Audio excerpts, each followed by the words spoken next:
Hello, hello, hello. Welcome back to the channel. I'm Captain Quasar, and welcome back to another live stream.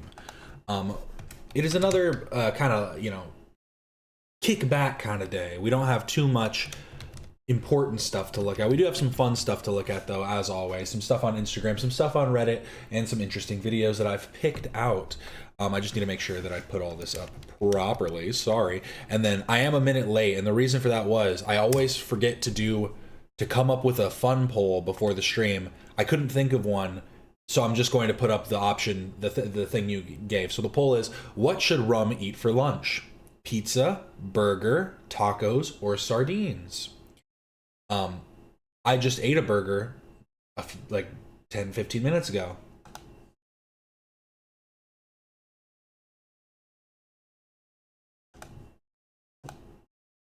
Okay, it's working. That's working. It is time to get quazy. It's always time to get quazy. But I think we'll just jump right in. We'll see how things go for today. But we'll just jump right in with some Instagram posts, as always. Not too many today, but I did find this pretty interesting. Ooh, sure we're all good. Always pizza. I've said this before. I think I could eat pizza every single day, and I'd be fine. But, this is Altaf Sitar Maker official.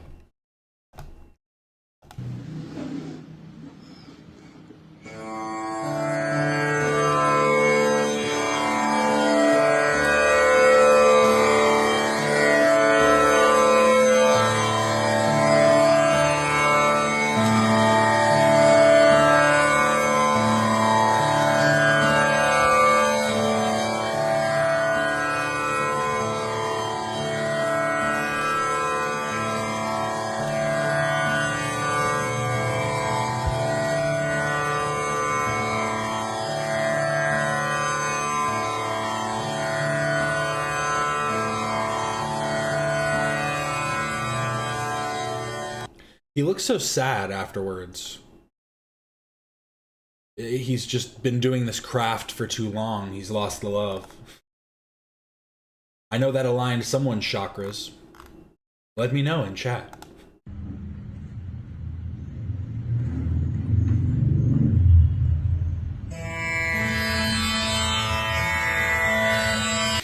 I'm currently at lunch with our new coworker who looks like Steve Urkel. Be back soon. Like straight up Jaleel White. Jaleel White, the voice of Sonic the Hedgehog. The GOAT.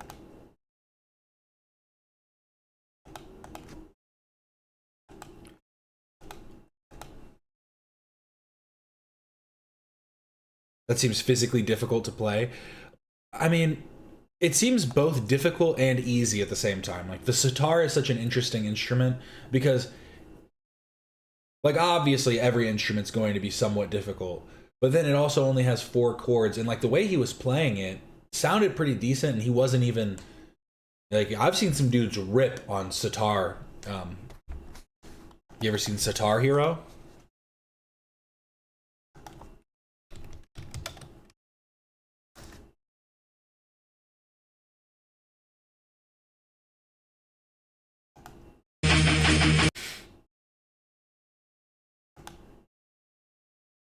Super Sitar Hero.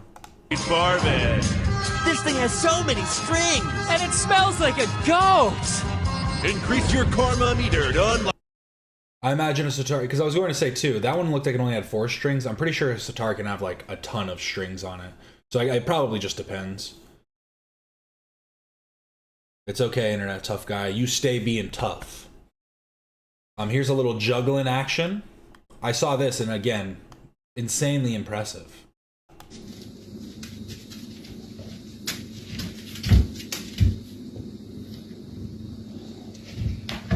Cat's learning to play along.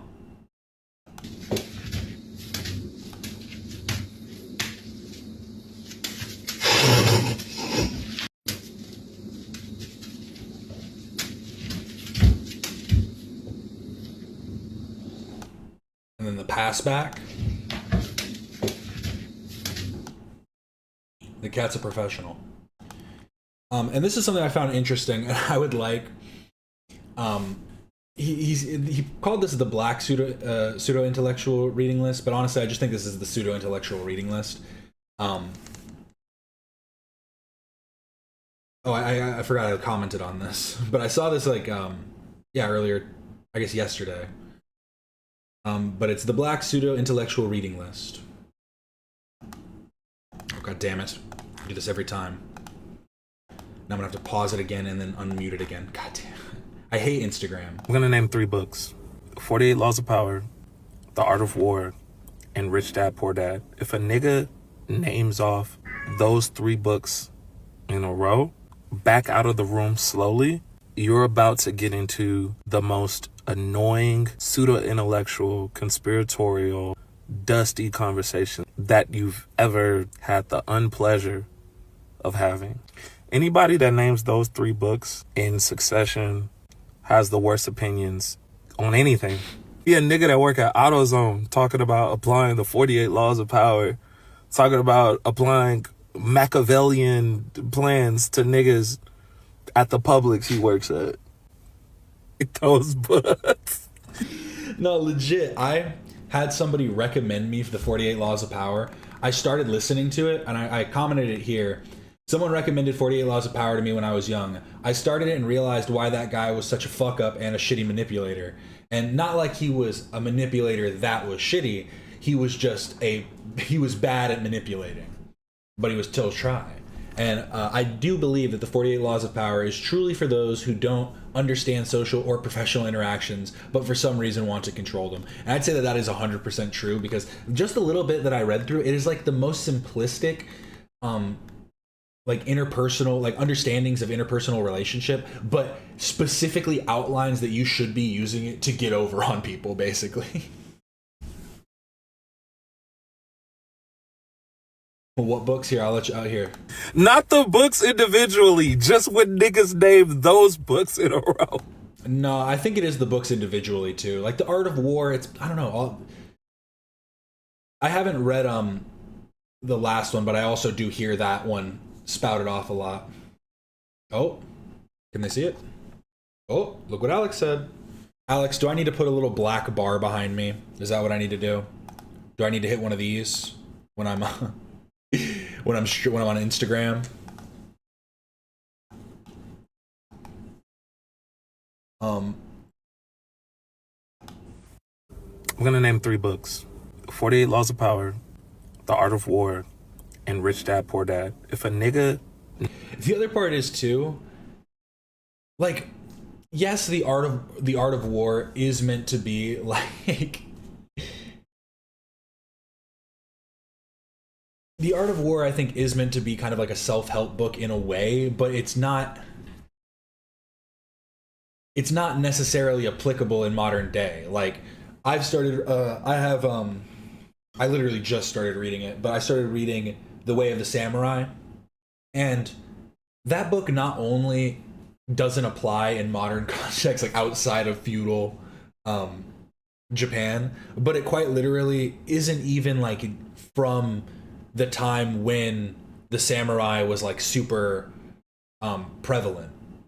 And it wasn't like, you know, like there were a ton of samurai, but you understand the point I'm making, because it was made, like, the writer died in like the 30s, I think. He died like just before World War II. But yeah, it is. I do think that those books, it's like, it's not just the books, it's, you need to hear the context in which they're talking about the books, because yeah. But specifically 48 Laws of Power, yeah, as soon as I hear 48 Laws, I'm out. I stand with SZA. 48 Laws specifically is probably like the worst book I've ever started reading. Names off those 3 books in a row, back out of the room slowly, you're about to get into the most annoying, pseudo-intellectual, conspiratorial, dusty conversation that you've ever had the unpleasure of having. Anybody that names those 3 books... Okay, I was hoping you'd restart. He's kind of just reiterating. I wanted to hear what the last book was. I'm going to name 3 books: 48 Laws of Power, The Art of War, and Rich Dad Poor Dad. That one I know absolutely nothing about. Rich Dad, poor dad, but I do hear the only time I've heard that is like on podcasts, like on like podcast clips where somebody's like, have you read Rich Dad Poor Dad yet? Yeah, personal finance book that contrasts the financial philosophies of Kiyosaki's two fathers, his poor dad, his biological, highly educated but financially struggling father, and his rich dad, his best friend's father, a self-made millionaire. Yo, this guy sounds like a prick. He really looked, he's like, Dad, why are you such a fucking broke fuck? Why couldn't you have been rich like Donald's dad? Donald was just the first name that came to mind. His name was Robert.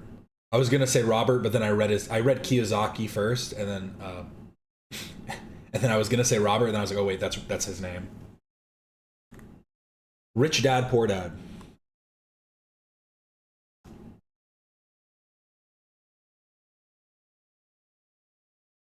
I don't know. I want to, and I have a book my sister lent me to read, but I have to do something. I get really bad avoidant, demand avoidance, so I can't do the thing. See, with reading specifically, I've started having to just force myself into it. One thing I will say is I learned this, another samurai related thing. Samurai Champloo has like one of the, am I saying that right? Yeah, Champloo. Samurai Champloo has like one of the best soundtracks ever, and it's on Spotify, and it's like 5 hours long, and it's amazing. Just put that on a loop on like a shuffle play. I never learned to read. Yeah, the book looks pretentious as fuck. They're all super pretentious, and that's the thing, is any type of like self-help book.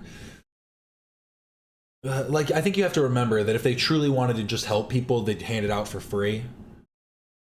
Like, you know, especially in modern day. In the past, you could probably argue like, well, I just need to get my voice out there. I need to get my word out there. But like, especially in modern day. But I guess those books are slightly older, so slightly. The Art of War is a little bit of an older book, so I'll give it a pass.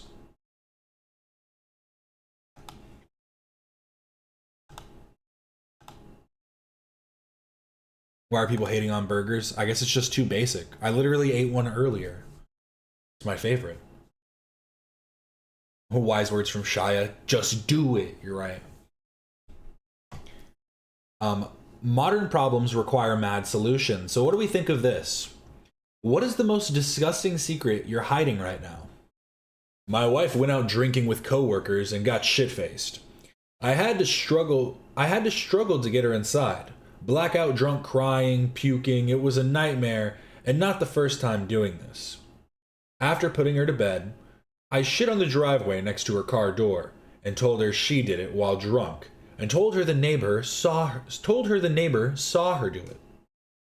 She found it going to work the next day. She has not went out drinking since, and this was 4 years ago. If she does drink, she's one and done.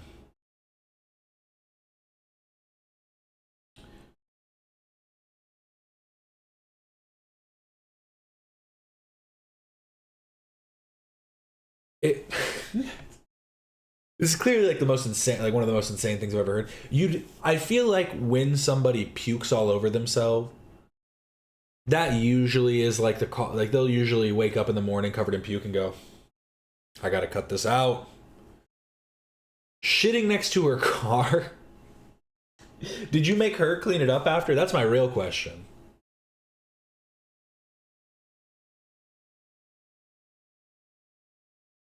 It's time for the sardines. I guess we have to just call it here. It is time for the sardines at 35%. Wow, 17 votes. So thank you for voting. Ain't no way that dude really shit next to her car. I really hope he just did it for the Reddit award. People lie on Reddit all the time just hoping for the award. This story is so insane. Because like that's my question, is who cleaned it up? Did you make her clean it up? Because if so, you're a monster. But if you cleaned it up yourself afterwards, you basically played with your own poop to get your wife to stop drinking. Men, am I right? The fuck? Have you ever heard of a conversation? Hey, honey. You know, I really didn't like the way it was looking last night. I think we maybe need to rein in your drinking a bit.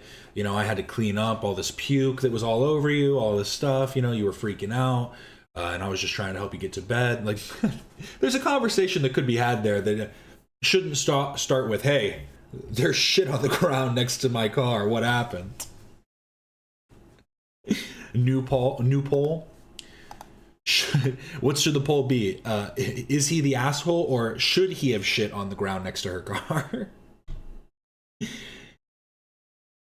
Yeah, so he put her to bed and then went back outside and shit next to her car. What is wrong with him? It doesn't seem that crazy to you?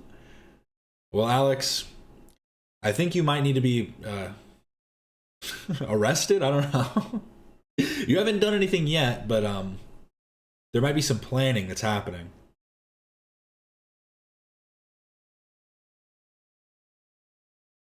I could defo tell the difference between mine and my partner's shit. Really, Evie? I have never seen my partner's shit before. Yeah, I think the point is, though, Alex, you've seen your own. So you might be able to look at it and go, That's another point, though. Are you really going to be, like, inspecting it that deeply? Here, let me put the poll up. What? I don't even know what this poll should be. I think we all agree this guy's insane.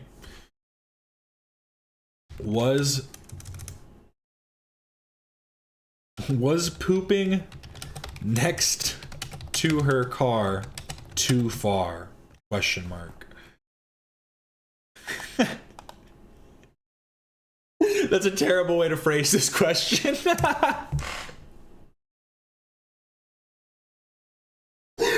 Oh my god. Was it too far? Yes. I just...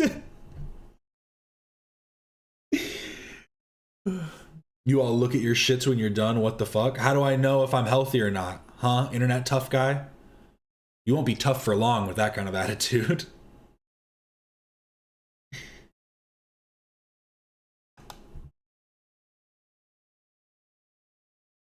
No, I mean, I can believe it. Not that it's a normal thing to do. I think...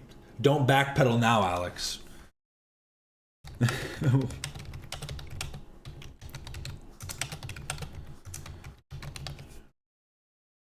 How would you have handled this situation? Talk to my wife about her drinking.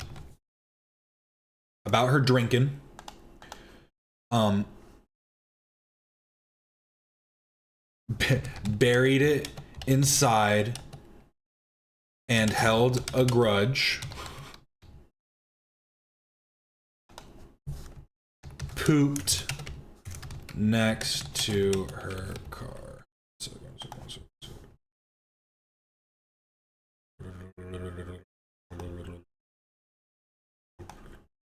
Sorry, I had something else pop up.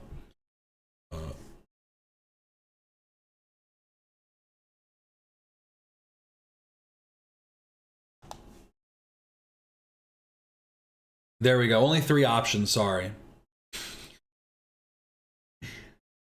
How would you have handled this situation? Talk to my wife about her drinking, buried it inside, and held a grudge, or pooped next to her car.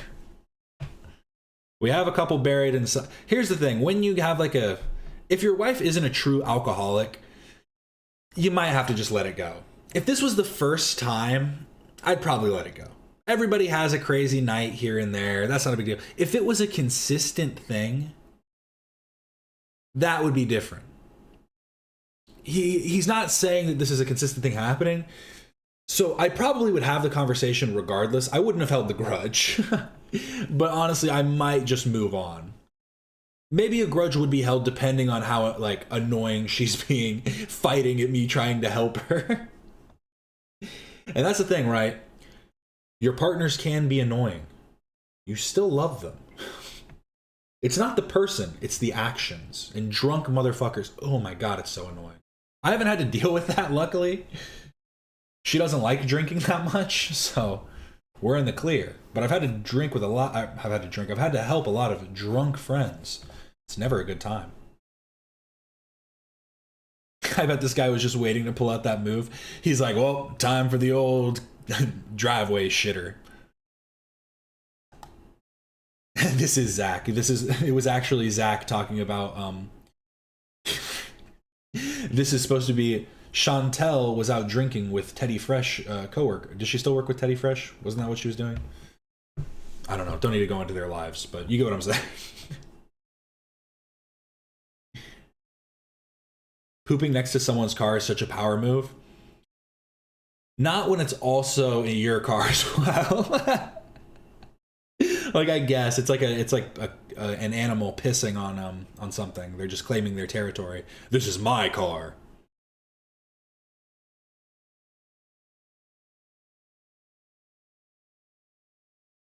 Imagine if they had a Ring camera and she checked. Oh no, ask the neighbors for their footage. I mean, I'm surprised. Here's the thing. I guess it would probably be that she'd just avoid the neighbors. Like, never speak to the neighbors again. But I feel like I'd go apologize, right? That would be like the first thing I'd do, is go up and be like, hey, sorry you saw me taking a shit last night. Oops. It was not my intention. I greatly apologize. I'd have to start a little jovial, but then we'd get into it. Shitting in your driveway, such an alpha move, bro. You're right. Sorry, I take it back. Yeah, what if she tried to apologize to the neighbor? That's like the other part. Because I think what makes it even worse, this is already horrible, terrible thing to do. If he made her clean it up, absolutely repugnant. But then also giving her the extra level of embarrassment by acting as though the neighbor saw her do it. This guy's a actual, like, complete prick.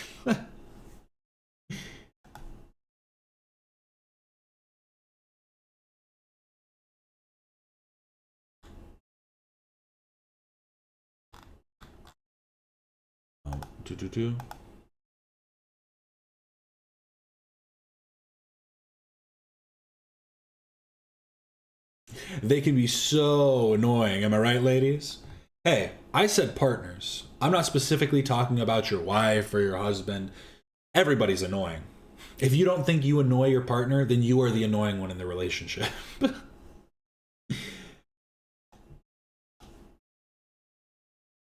Pro-Palestinian protest Discord admits harassment to Ethan. God, let me restart. Right, let me end this poll actually too. What would you do? How would you have handled this situation? I would have pooped next to the car.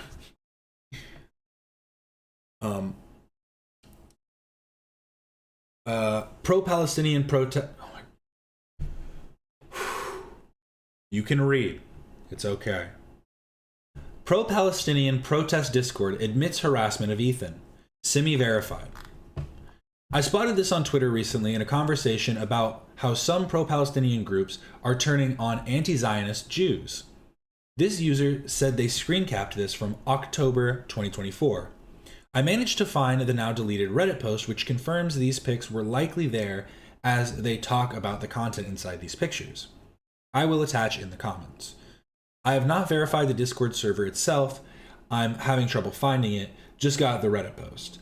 Take it with a grain of salt as it may be fake. Obligatory. But this shows an alleged coordinated campaign against Ethan. Also, let's remember that while this group is anti-Semitic as fuck, not all pro-Palestinian spaces are. I think we all understand that. I think we're all in those non-anti-Semitic pro-Palestinian spaces, right? That'd be kind of the point. Hey, it's been a while. I wonder what the tankies are up to. Holy fuck. And so this is a post. So I guess the original... Did they ever post the link to the original post? Sorry, I should have done this beforehand. I'm assuming they're saying the post got nuked and then it's just comments about the this post. I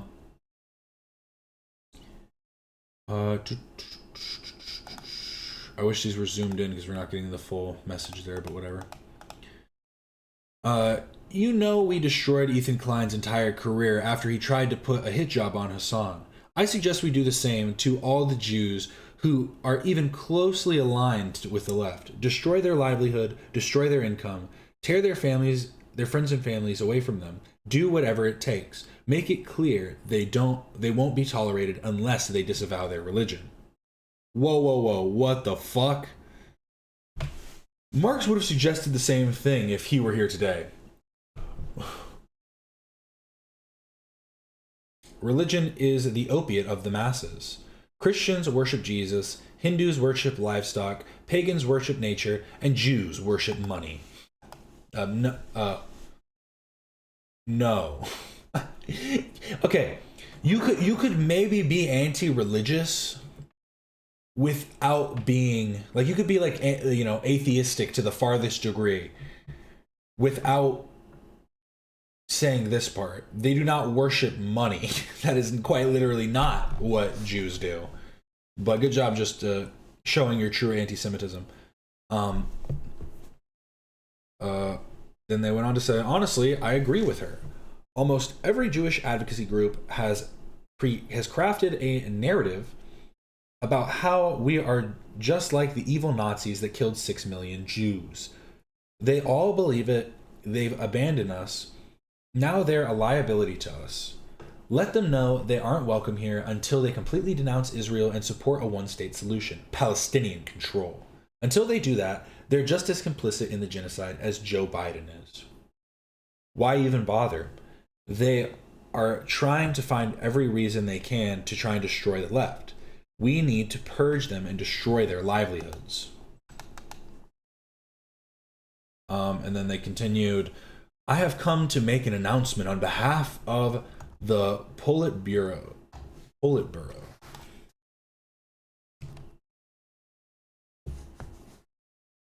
I guess I just don't know enough about communism. The Principal Policy-Making Committee of the Communist Party.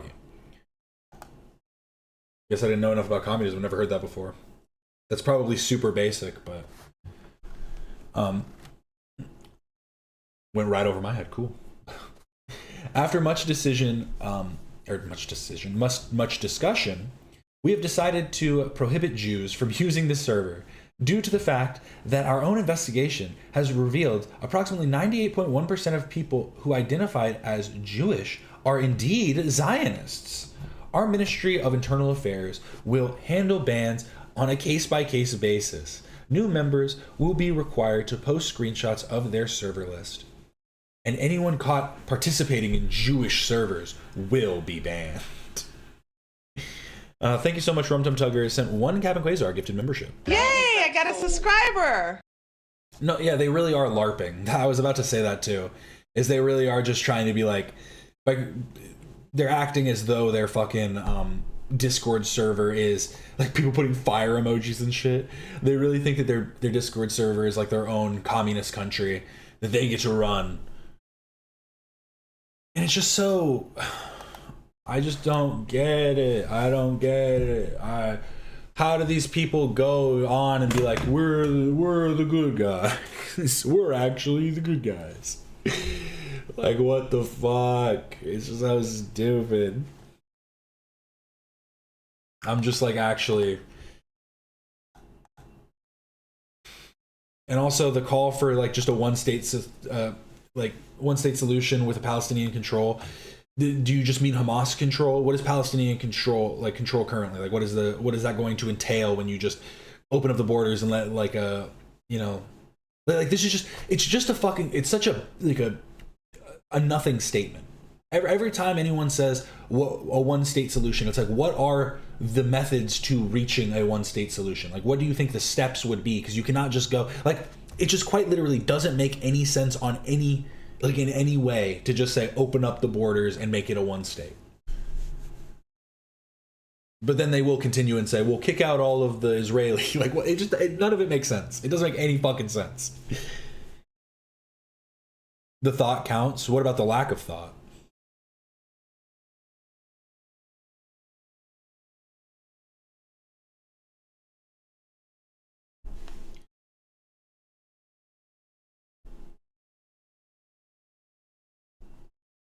But let's continue. Sorry, I was reading chat for a second. I think of Lester from GTA 5. Ron told the salesman why he is famous. I just thought this was kind of funny. This was from live stream fails. Have you ever seen Parker get down, the cat, the black cat, on TikTok? FNCS, Fortnite win. I won FNCS back in the day. You won Fortnite? Yep. Oh, yeah? You think I'm kidding? You want to watch my highlights? I got time. I do like that. You won Fortnite? Oh, yeah? I mean, I believe it. What's your name? Stable Ronaldo. Stable Ronaldo? Mm-hmm. I'm really wondering what this guy's doing on the computer. Is he just trying to get him to walk away? Stable Ronaldo. Stable Ronaldo. Like he's literally just going back and forth between the two screens, like between these two. Mm-hmm. Like I think he's literally just pressing it like a window button to like switch the between the tabs. How many followers do you have? A good amount. A good amount.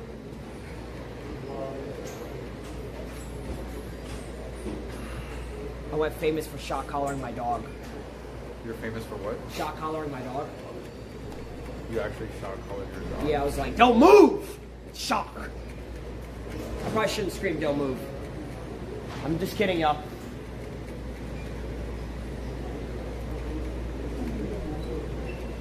How did you not get canceled for shot collaring your dog? The questions, the real questions being asked. Yeah, he's definitely just fake hitting keys. Yeah, he's just fucking with the computer. He's gonna end up just like fucking something up. He's gonna click the wrong button and end up just deleting like a whole like inventory sheet. He's gonna delete everyone's pay stubs for the next week. He's just like, oh god, we deleted all the hours. Fuck. We can't pay anybody now.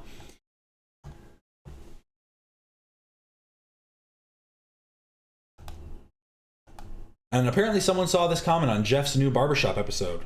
Doesn't seem like he is still in the H3 fam after this. And then Jeff said, Ethan's next. And I want to say, I do think it is... People need to not be so... Like, everybody despises Hassan. This might seem heavy, but I mean, there's valid reasons. But realistically, like...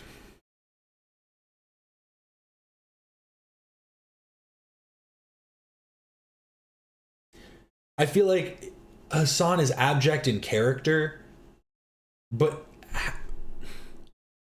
other than his speech, has not acted very immorally that has been like proven. Like there's obviously speculation to be had, but I don't give Jeff Wittick any kind of I don't hold him on some pedestal to like not talk to Hassan, especially when he's the type of person where he just doesn't give a shit and will just talk shit to your face if he thinks it's funny. So he showed Hassan the Shock Shock Shock song. He's like, have you heard the song yet? And then made Hassan listen to it. And he's like, yo, bro, isn't it so crazy how this thing got blown out of proportion, bro? Like, what? But like, I give him the props for doing that. But then Nicholas Diorio went on to say, this I don't like. I know, but this is you know what I mean? This is your piece. Dude, I feel like Hassan ignore my profile pic for a second. I feel like Hassan is like the Drake of fucking influencers. He is just constantly mocked by everybody around him. He's still super successful, makes tons of money. His albums perform very well, but he is just like the butt of every joke in every space. Cause my dog can't stay in her spot. No, I don't.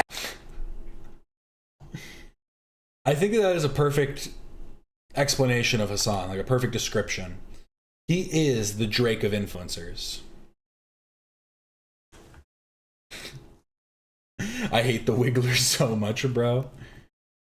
It's my new Wiggler. I was trying to sync it. It's at like a weird pace. Because he like stops at the top.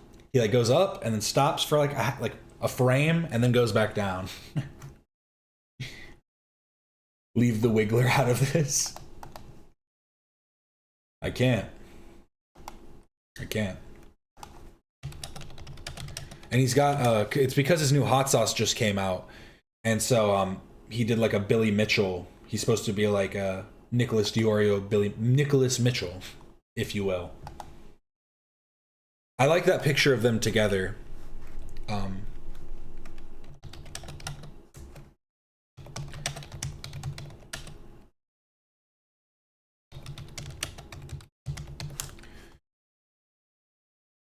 They just dropped a hot sauce together.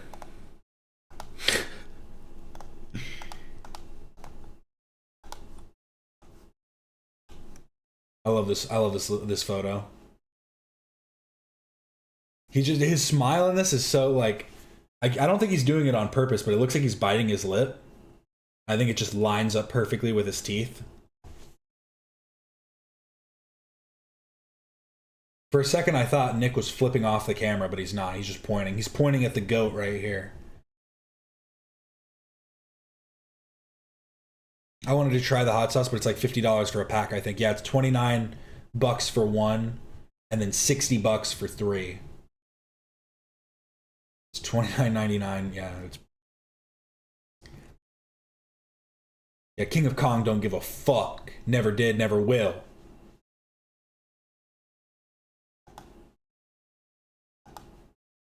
And then Anissa on Lion Maker. And it's funny because she did the same thing for Shadman. Said that she wasn't saying anything about Dr. Disrespect, even though she knew all this stuff about Dr. Disrespect. It is just so odd that she finds it necessary to talk, like, to speak on these things, like, at all. Like, you could just, like, not say anything. That would probably work too, right? YouTube videos are okay, let me put it this way. YouTube videos are never sincere. Well, Lion Maker went to jail for pedophilia. I urge everyone to check out Colossal is Crazy's interview with... I don't know why this music is so heavily playing over this. Like, which is whatever. But I mean, I'm just trying to use the example of like when it was before he got prosecuted and whatever. People ripping him apart like we didn't know. And again, this is kind of almost like exactly what I was saying about the Dr. Disrespect stuff earlier, where it's basically like, just because you don't know for sure doesn't mean you can speak about what's like appear to be legitimate allegations. You just cannot speak on them as though they are 100% certain. And I also just realized the song she's listening to is that one Mia Khalifa diss.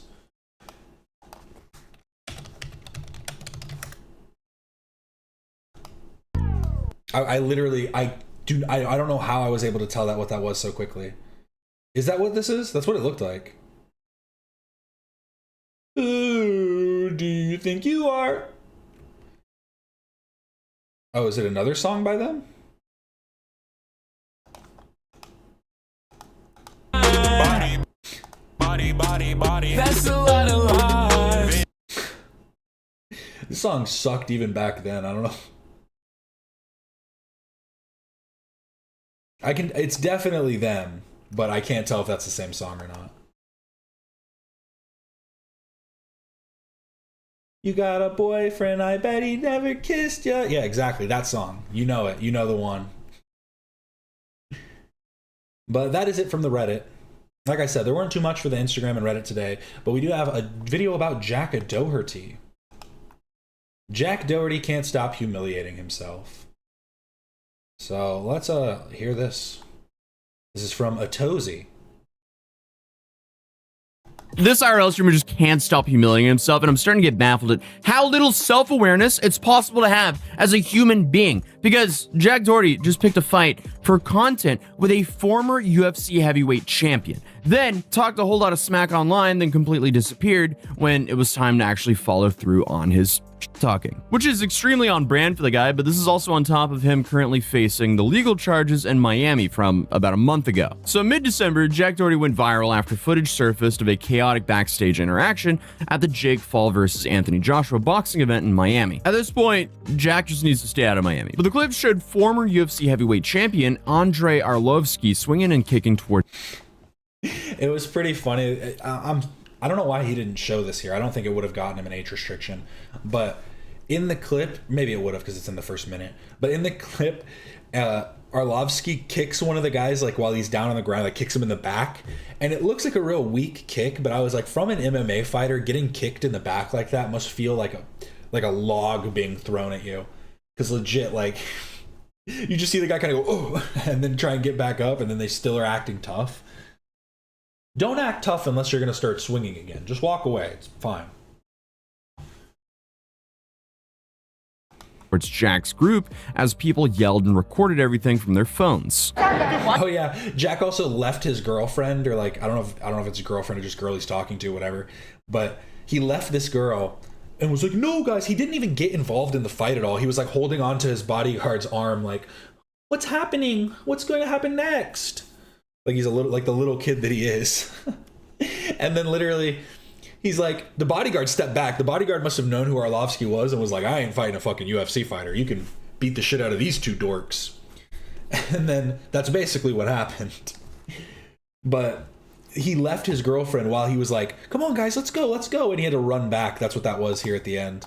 People yelled and recorded everything. It's him like having to run back to go get her. From their phones. Dude, why that guy trying to kick me for no reason? I don't know, just keep going. Yo, how are you 260 and we still eat your hits? You're a little... Holy shit. Of course, Jack then tweeted trying to frame the whole thing as another example of him being treated unfairly by saying, I was just walking by and he tries to kick me for no reason. And that's how it all started. I literally didn't say or do anything to him, but I'll always be the bad guy in the situation, lol. According to the reporting at the time, the whole thing happened backstage at the Kaseya Center while Arlovsky was moving through the arena with his wife, his child. Yeah, I like Atozi's videos too, and the thing that drew me in was definitely the kids driving track. They use like Hot Wheels and stuff on any type of Matchbox cars or other. Child and his friends. Jack, who is known for walking directly into people and shoulder checking them as a part of his content, allegedly ran into Arlovsky. I mean, who would have thought that shoulder checking people for content, then hiding behind your bodyguard, would ever catch up to you? Yo, what's up? What's up? What you gonna do? What you gonna do, little bro? What you gonna do? Uh-oh. Honestly, I think this one was staged, but I'm thinking about this in the context. Depending on the state that you're in, I don't think California has like a stay in your ground law in that way. But like, would he get in trouble for hitting the security guard? Because like the thing is, right, you can be intimidated by size, but if someone knows how to fight, they're putting that security guard down. Like, he's not that big of a guy. And so my whole thought is, this guy just bumps into you on the side of the road, or on the sidewalk, and then his friend, you don't know who this is, just some other guy that he's with, all of a sudden starts pressing you. I think you're probably justified, depending on the state, to defend yourself in that, like, you're being, like, they're attempting intimidation upon you. What are you gonna do, little bro? What are you gonna do? I've seen that go wrong for many a man. What are you gonna do, little fella? What happened? Why was I sleeping? He's mad. Uh-oh. What you gonna do, little bro? But almost immediately, things got heated. One of Jack's friends or team members, maybe his bodyguard, appeared to throw a punch. And then Arlovsky responded, and everything turned into a dumpster fire. So, from Jack's point of view, this was another random attack. But according to Arlovsky, his perspective was very different. Yeah, because they technically committed assault on him by bumping into him and then intimidating him. That is assault. So then you retaliating physically would be self-defense if it's in a stand your ground law where you're not, like, basically I hate states where you're literally forced to run away, because the thing is like, yeah, that can help. You should try to avoid fights whenever you can, But making that like the necessary, like the only option can definitely be a detriment too. Come on, little brother. Arlovsky responded just days later, saying this wasn't just an unprovoked attack. From his Instagram story post, he said, "First of all, I didn't beat anyone. I just stopped the threat. Someone threatened me, my wife, my kid, and I have another friend and his wife. I did what I was supposed to do and what every man is supposed to do and stop the threat." And in another post, Arlovsky said that he was the victim and that Jack was looking for content and they had been sucker punched during the fight. But before we get there, Arlovsky didn't stop with just one response, because on January 1st, Arlovsky spoke again, this time in a longer interview. By then, Jack had already issued challenges, talked about fighting, and loudly claimed online that he wasn't scared of anyone. But according to Arlovsky, none of this really lasted too long. He called me this and that and talked about boxing, and if I understood for MMA, my manager mentioned something like Misfix contacted him and no response. Nothing. Then came the line that would pretty much summarize Jack's online personality. He was super brave, super loud for these 2 or 3 days, and now he vanished. And Arlovsky, he admitted before the fight that he didn't even know who Jack Doherty was. He only learned about the name after the clips went viral and people started messaging him. So I mean, if that's the case, there's no reason for Arlovsky to actually start He just saw some twerps trying to impose themselves on him and his family. Fight with Jack out of nowhere, like Jack claimed. I also think one of the funniest parts of the entire thing is that Arlovsky said that having a fight with Jack made him into some kind of like online or in-person hero, because he said a whole bunch of like random kids recognized him because of that clip. And I mean, honestly, that's just kind of diabolical, because it shows how much the world Everybody hates him so much. They're really like, the former UFC champion. Oh my god, you're the guy that was beating up Jack Doherty's friends. dislike streamers who just harass strangers on the street for content like Jack. So Arlovsky also confirmed that Jack's bodyguard did throw punches, and that instead of anyone trying to help this random fight, everyone just started recording Jack's team hitting him, which is interesting and honestly very on brand for the social media sphere. But with a focus now on his upcoming bare knuckle fight against Ben Roswell, Arlovsky said that he wasn't interested in continuing the drama. Jack, according to him, had already vanished. And the last time I covered Jack, it was already obvious things were headed downhill, because, you know, he had a legal interaction on November 15th. He was arrested in Miami, and according to the Miami Beach Police Department, Jack Doherty was arrested at 3:12 a.m. after officers saw him intentionally stepping into the traffic and blocking the roadway at the 700 block of Washington Avenue. What? No. I got him. Hey, yo, you don't want to go neither. Back up. I'm just saying I got it. Back up. Don't worry about it. Chill. Go to the sidewalk now. Go to the sidewalk now. You want to go with him? Who the f you think you are, bro?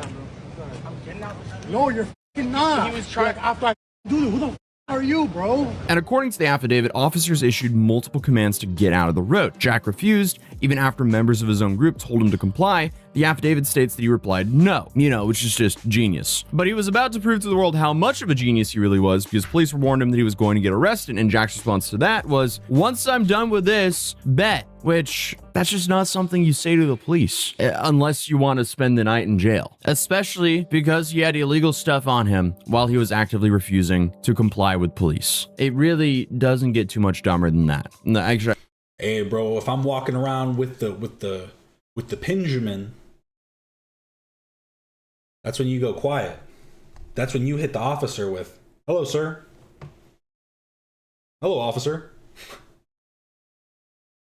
Keep walking. Keep it pushing.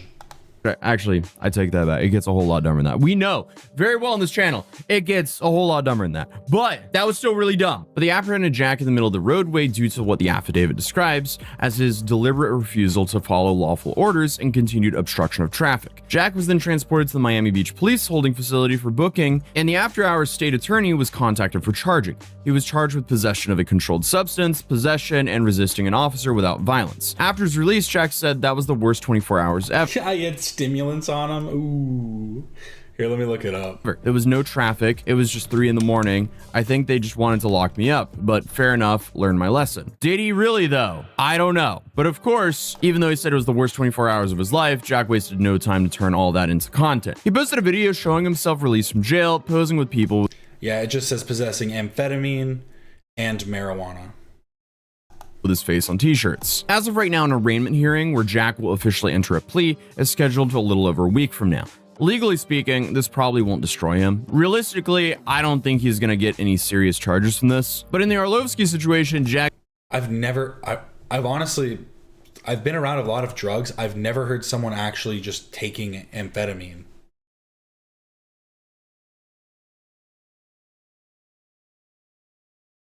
Like, what would be the...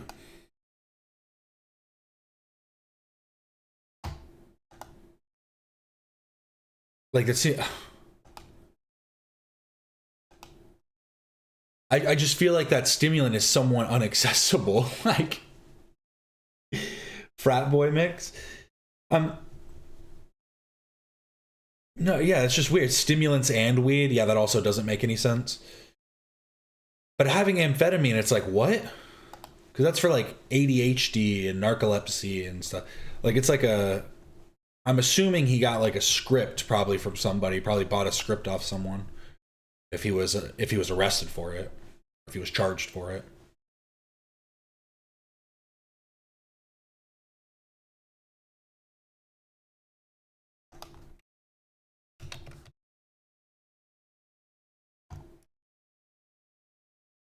Dextroamphetamine,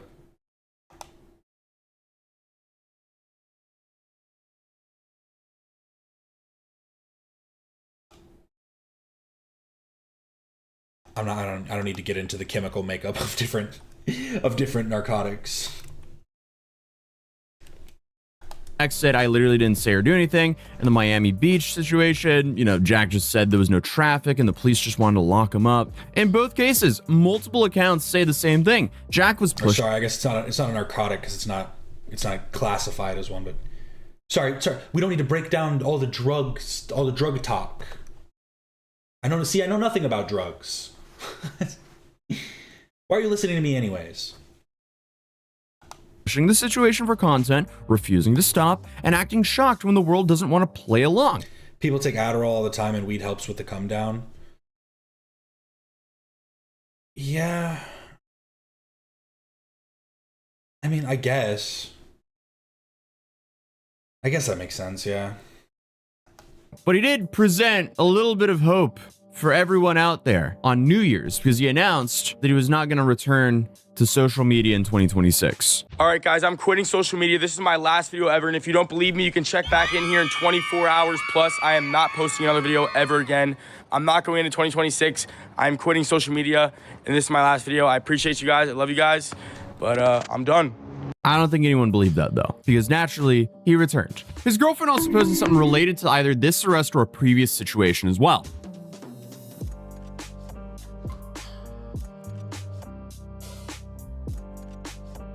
Yeah, it's an interesting mindset to just get pulled over by the police and immediately jump to, how can I farm this for content? But overall, it seems like their content is also kind of shifted from going to the mall and I guess baiting people and baiting the OF to just flaunting their stuff. All right, guys, my boyfriend's gonna show you all his cool watches and you guys better pay attention and you guys better be nice. Hi, I'm Jack. These are my cool watches, and...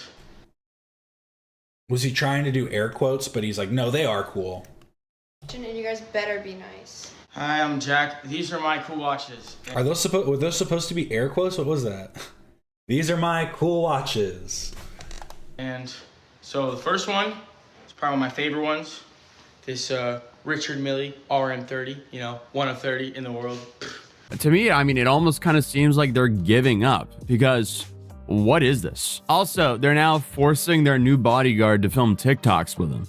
So, that's interesting. But it now seems like more people than ever are becoming aware of this awful behavior. Since this title from this Daily Mail article is pretty fascinating. Truth about the worst man on the internet. Jack Doherty eats other people's food, had an OF wedding with this astonishing clause, and sets his bodyguard on strangers. But this is why he's facing a dark future. Yeah, that's an interesting title. I feel like his biggest problem here is he keeps on having to do stuff for attention, and it's always negative context stuff for attention, and that's only a downward spiral, as we've been witnessing for the last couple of years. But Jack has an arraignment scheduled in a little bit over a week right now for his other case, so drop a like if you want me to cover that and what happens there. But if you want to watch me travel to the Philippines and back in like 50 hours, you can watch this video right here, and I'll see you guys. Wrong placement. Good job. Great video. I forgot I wanted to show this off too. Honestly, I don't expect Unless Jack Doherty decides to go back into the obnoxious content creation sphere. Like, this is obnoxious, but it's not as obnoxious as the stuff he was doing before, so I feel like he probably will fizzle out from here until he wants to buy another Richard Mille, I guess.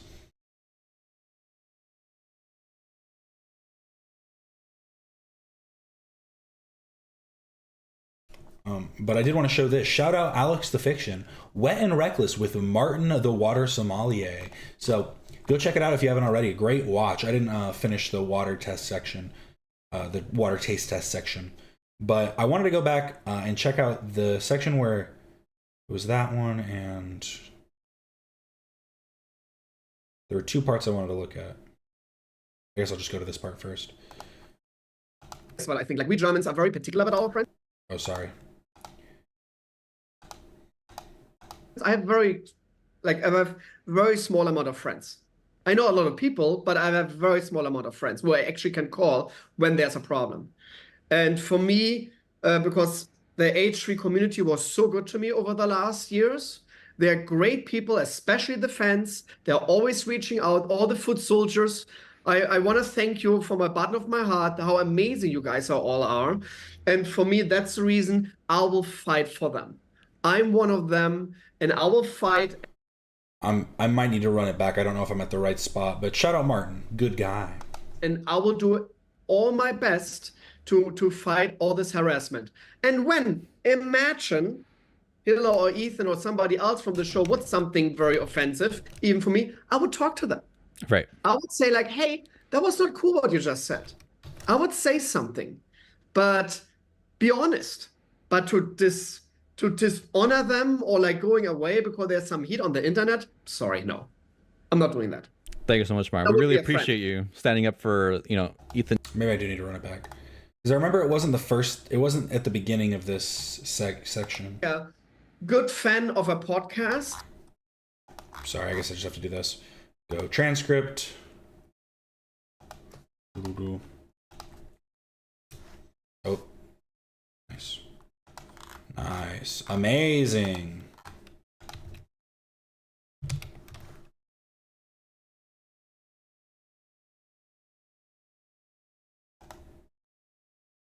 Here we go. Right here. This was the section. Oh, it was later on.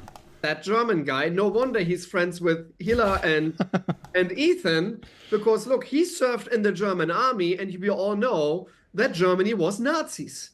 Like, everything's connected. That doesn't make any sense, okay? How crazy is that? That is so...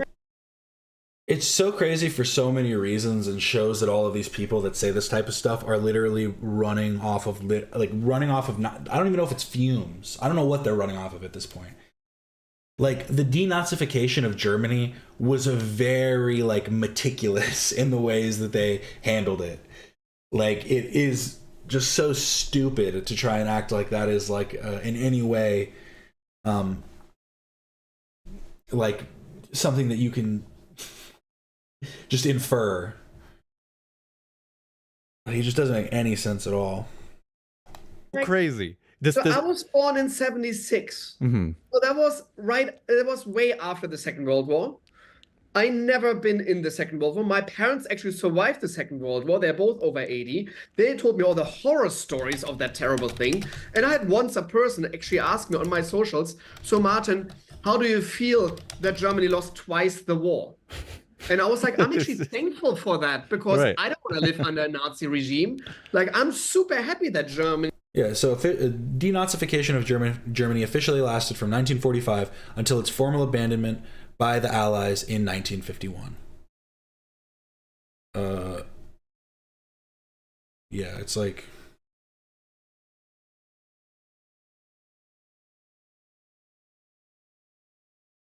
Martin is so H3 ride or die, but that's the thing, is like he just said, it's not like he is like a sycophant. Like, that's what everybody likes to act. That's how everyone likes to act, is that everybody who supports anybody is a sycophant, when in reality it's like it specifically is used to call out individuals that are like unknowledgeably siding with somebody just for ideological purposes. But that's quite literally what he just said that he's against, and he would just call them out, talk to them about certain opinions that he would find wrong. But they don't disagree on anything because they're both the Zionists. Or Nazi Germany lost the war, because that would be this. There are more Nazis in the U.S. military than Germany, probably. That's probably the case. Definitely more than might like outwardly say it. I don't think it would be super common, but in Germany, I think if you outwardly say it, you'd probably just be arrested immediately. Disgusting to live in that kind of a country. But this is so strange. And that's the reason, like, because Hitler was serving as well Israel. It was, by the way, mandatory back in the days. It's still mandatory in Israel. And for me, it was mandatory back in the days as well in Germany to go to the army. And nobody asked me. I was like, you're going. There was no like, yeah, maybe not. Right. Like, it's like, you had to go. It's that simple. And because now you served your country, you're the bad people. That's just crazy. I'm sorry. That's just, again, it all comes to dehydration. It doesn't make... yeah, they're just so dehydrated, Martin. So true. But what's interesting is they were conflating you being proud of your service and all... Throwback to the time my one friend randomly went on the dinner with Martin the Water Sommelier and Jimmy Lee. That sounds like a great time, gotta be honest. Because you could just side with Martin the whole time and just grill Jimmy Lee. Just basically have your own side conversation that Jimmy Lee isn't involved in. Also being friends with Ethan and Hila, who are Jews, that makes you a Nazi. That doesn't make sense, Martin. No, absolutely not. But no, I was already a Zionist then as well. In that moment, I was a Zionist as well, because I'm friends with Hila and Ethan, and I served my country. And now I'm like the worst guy ever, because, again, Nazi was at one point in Germany. Right. It's crazy.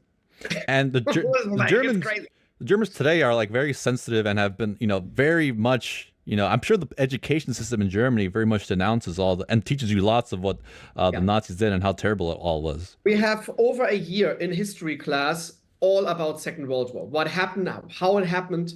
How did it started? All this. Well, it's just like, it's so funny too, because all these fucking idiots, right? They're like, oh, well, he's clearly a Nazi, but then they also, like, I'm sorry, I truly do believe at this point that if you tried to break down some of these people's arguments, they would probably say, well, Jewish people were a problem in Germany, but Hitler just handled it the wrong way. I feel like that's how a lot of these people would fucking respond. And like, that's the part that's just so disgusting. Because like, Jewish Germans, German Jews, were just used as the scapegoat for the issues that were caused by like, by Germany going into and it is just like a fucking it is a terrible chain of events, you know what I mean? Assassination attempt of Franz Ferdinand goes wrong, but then goes right, and then leads to, World War I. There's a lot of things that happen. Treaty of Versailles, destabilization of Europe and Germany and Italy and all that, which then leads to this like emboldenment of nationalism. And then that turns to ultra-nationalism, which then leads to Hitler coming into power. Hitler uses the scapegoats of socialists and Jewish people, and just basically says those are the true reason that we've been through all of these issues.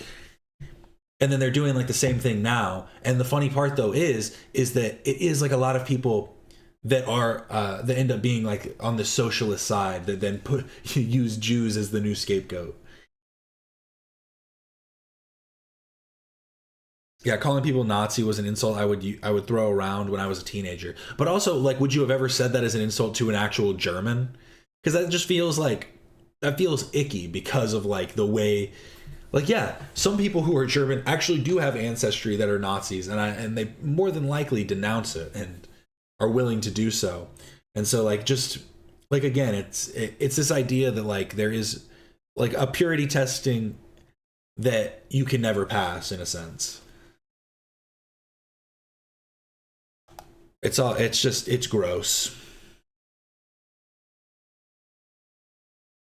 Yeah, it's funny we're seeing ultranationalism with Russia today. Well, I mean, it's just kind of, because the thing is, right, is the problem has spread around the world.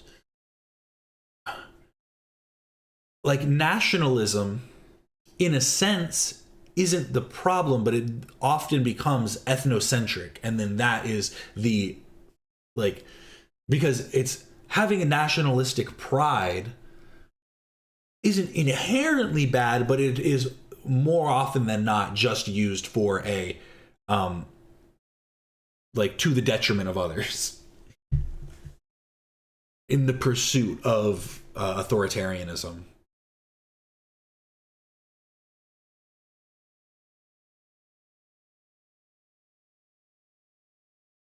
Arnold Schwarzenegger's father was a Nazi.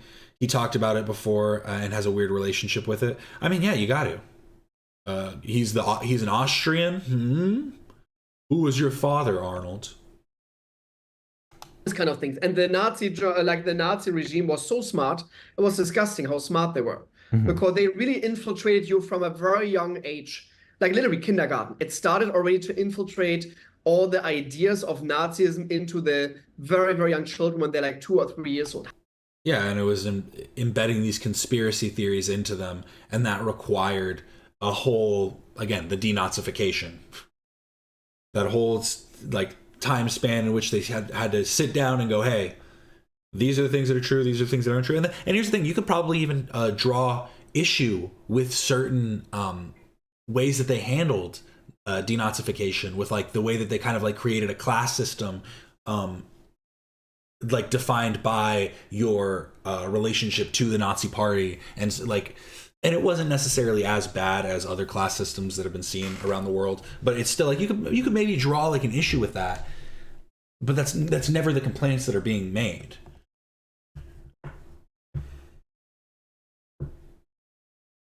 It's like that one Wolfenstein scene. I am not a Nazi. You're right. Exactly. It's the worst thing you can call a German, for real.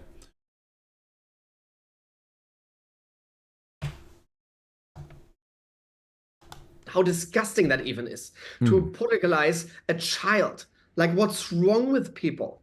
And that's the reason I'm a little bit concerned right now about this country, because I see some trends happening. What we've been done in school, in history class, what happened in Germany between, pretty much 33 to 39 when the war started. Right. It is not fun to see that. For sure. Very weird to have suddenly, I want my name everywhere. I want my name on coins. Like, ooh, that's like, it's all started with this whole idea, like, no, I'm more important than actually the country I'm representing. Very strange. Very strange. It's very concerning. It's not a fun time here in the States, let me tell you. Yeah, interesting. All right, Martin, on the subject of controversial. So that is what I wanted to talk about from that. If you are interested in the full interview, it is great stuff, very interesting. They talk a lot about water. But this is Wet and Reckless with Martin the Water Sommelier. H3Y number 21. There's 20 other H3Ys by Alex the Fiction. Well, what kind of guests has he had on? What are your top 5? Seaman, Tall Skeleton, and OW, and Papa Gut, and Bo Blacks, and Cameron F305, and Rich Lux, and David, Jack Grady and David, Taco Tuesday with Cowboy K2, Jimmy Lee's former handler Jarrell Hill, Jomo Show.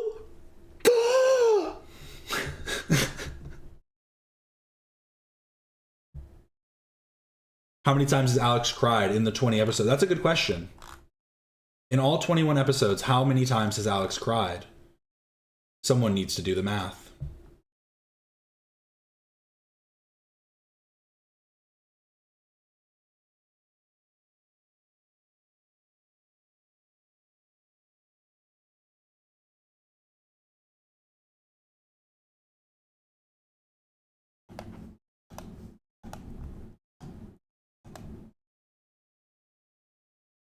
Alex, you need to add the Hunger FF one to the list. This isn't on here. I knew you were missing one. I was like, this only says 20.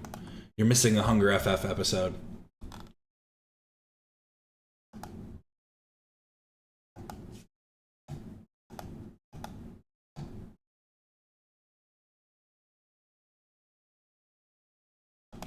On December 4th.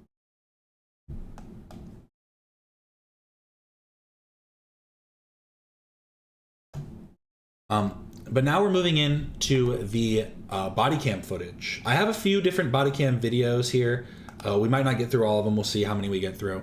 Just something a little bit more relaxing, you know, something a little bit funny, hopefully. Hopefully they're not as crazy as the one we saw yesterday. That was why I wanted to do some more, because I was like, I picked one out, and it ended up being a lot more insane than I thought it was going to be. So hopefully these are a little bit more to laugh at, a little bit more to look at, and maybe we can, you know, really come down hard on these terrible police officers or terrible civilians that need to be arrested.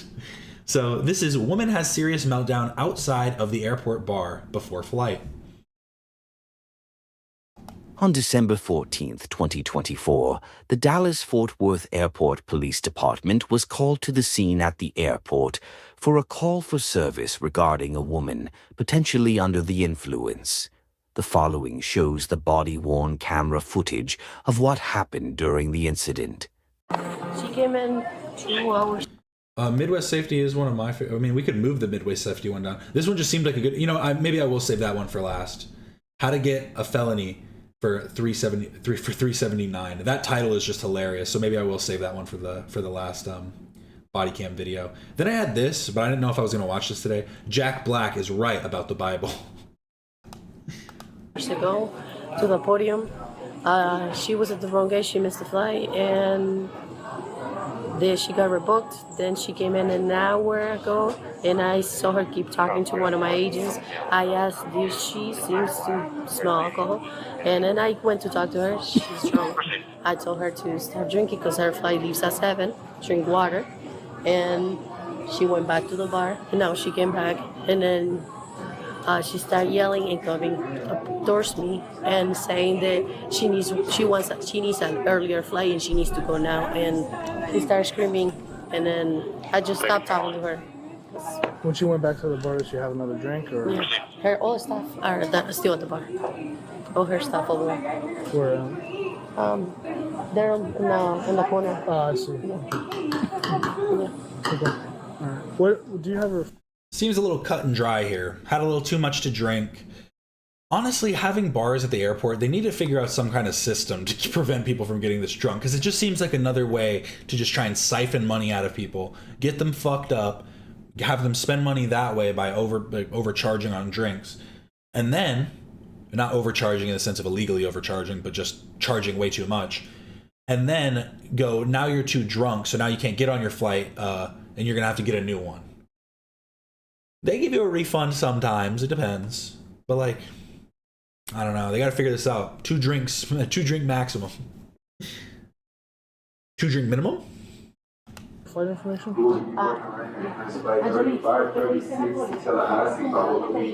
Our concierge key customers to board now, or anytime during the boarding process, 55 in lane.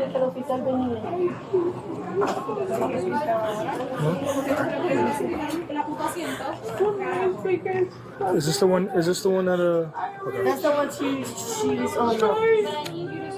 But what was her old flight? I just need to know that. I might give a hot take here, but when people say they're too drunk, it's only an excuse up to a point. I know when I'm extremely drunk, I don't do dumb stuff. Well, I guess it depends, because if you're blackout drunk, then I assume what's probably happening is you're just going completely, and not off instinct, but just any intrusive thought that comes to mind is going to then be played out. I think that the people that have problems drinking too much are usually the people that have problems with having drank too much, you know? If you can't stop before you get there, then I can understand why those are the people that end up, like, because like I've dealt with plenty of drunk people and plenty of out of it people, and drunk people. One time I had a friend, right, degenerate teenagers, we were drinking late night at a park, just getting fucked up.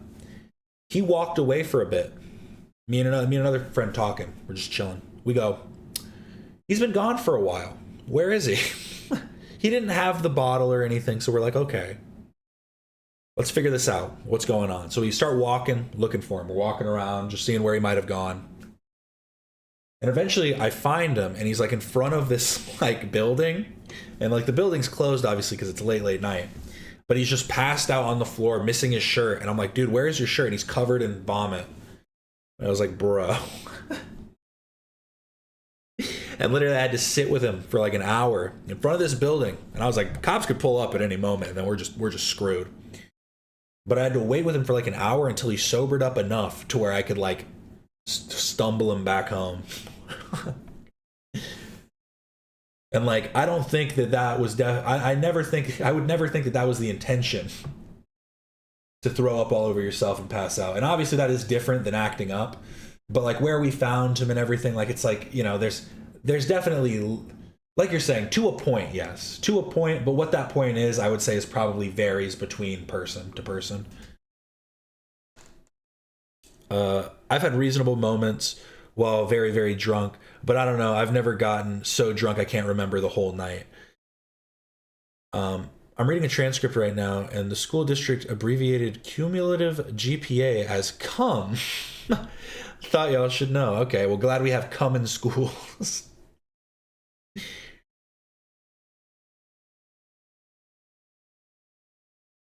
Oh yeah, that happened to me once on my bed, and I woke up and my bed sheets covered in vomit. See, I'm lucky enough to, every time I feel like I'm gonna throw up. I had the problem this morning. I wasn't even drinking last night, but I woke up this morning, just felt like I was gonna throw up, and I just went to the bathroom. I sat there for a while, like feeling like I was gonna throw up, and I didn't end up doing it. But usually that's what happens, is I'll get up and be like, I can feel it coming on, and then I'll be able to make it where I need to go first. But I do think that the other problem with bars at the airport is a lot of people that go to the airport end up taking drugs beforehand, like for anxiety and stuff, and then taking that and then drinking can definitely exacerbate any issues there may have been underlying. The time. I just didn't know. What was the time of the flight that she missed? Pre 9/11 security, we had a friend who loved to travel, but was deathly afraid of flying. She had to get so drunk she needed a wheelchair just to get on, and the airlines were fine with it. Hey, as long she paid. Military members with an active military ID. To board flight 3536 to Tallahassee. It's because I missed my ID. I'm just trying to go home. That's it. That's it. And, do you have ID? Yeah. Okay, so what happened? I'm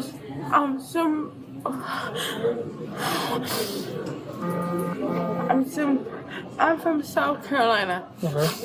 I just want to catch a flight from there, but you were at the wrong gate and then you missed it before, right? Because I have the plane. Where's only 28? I was looking at 28. I was like, it's already time for 28. When they caught from 28, they were like, it's already 27. I can't. Do you have your ID? I could not cap 27 because it's already aborted. Yes, of course. So she's saying she missed her flight? Is that basically what she's saying? Is that they sent her to her terminal? She goes to the she said she was one off. Being one off in the airport, I feel like, is not, like, you'd see it, you'd look over and go, oh, that's my flight. Yes. Do you guys believe drunk people are showing who people really are if they had no inhibition? I don't know, though, because the problem with that, though, is like, even if that's true, is that something to truly like criticize? Because like, obviously criticize the actions when they happen. That's not the point I'm making. But like, if you go, and obviously again, it depends on the actions when they happen. But if somebody is like a sloppy drunk or something, and is acting a fool, talking shit to you, acting like an asshole, like maybe they do get those thoughts in their daily life, but doesn't the fact that they don't speak that way or don't act that way in their normal life kind of say more than those are like their intrusive thoughts or their, you know, internal dialogues or whatever? It's like, trust me, there are totally moments when I'm just like standing in the grocery store and some guy like, it's never in the grocery store, I guess. It's mostly when somebody actually wrongs me in some way, and I'm just like, and in those split seconds, a lot can run through your mind. I hope that doesn't make me a bad person, because I know that it's wrong, and that's why I'd never do it. Yeah. No, what's this right here? Is this right No, here? I'm just trying to get sick because I'm. What? Okay, just hold on, you gotta breathe. You gotta breathe. I'm from Young. I'm from South Carolina. Yeah, I think that's a good way to think about it, Tanya. I don't believe the alcoholic you is the real you. It's just another side of you, yeah. Because it's like, the drunk you isn't the whole you. I think that's a good way to put it. It might be a real side of you. Yeah, it might be like, you know, that, like you're saying, yeah, the side, your worst side when there is no inhibition. But yeah, I think it's still definitely just the actions don't make the person always, but repeated actions do. And if you're like a repeat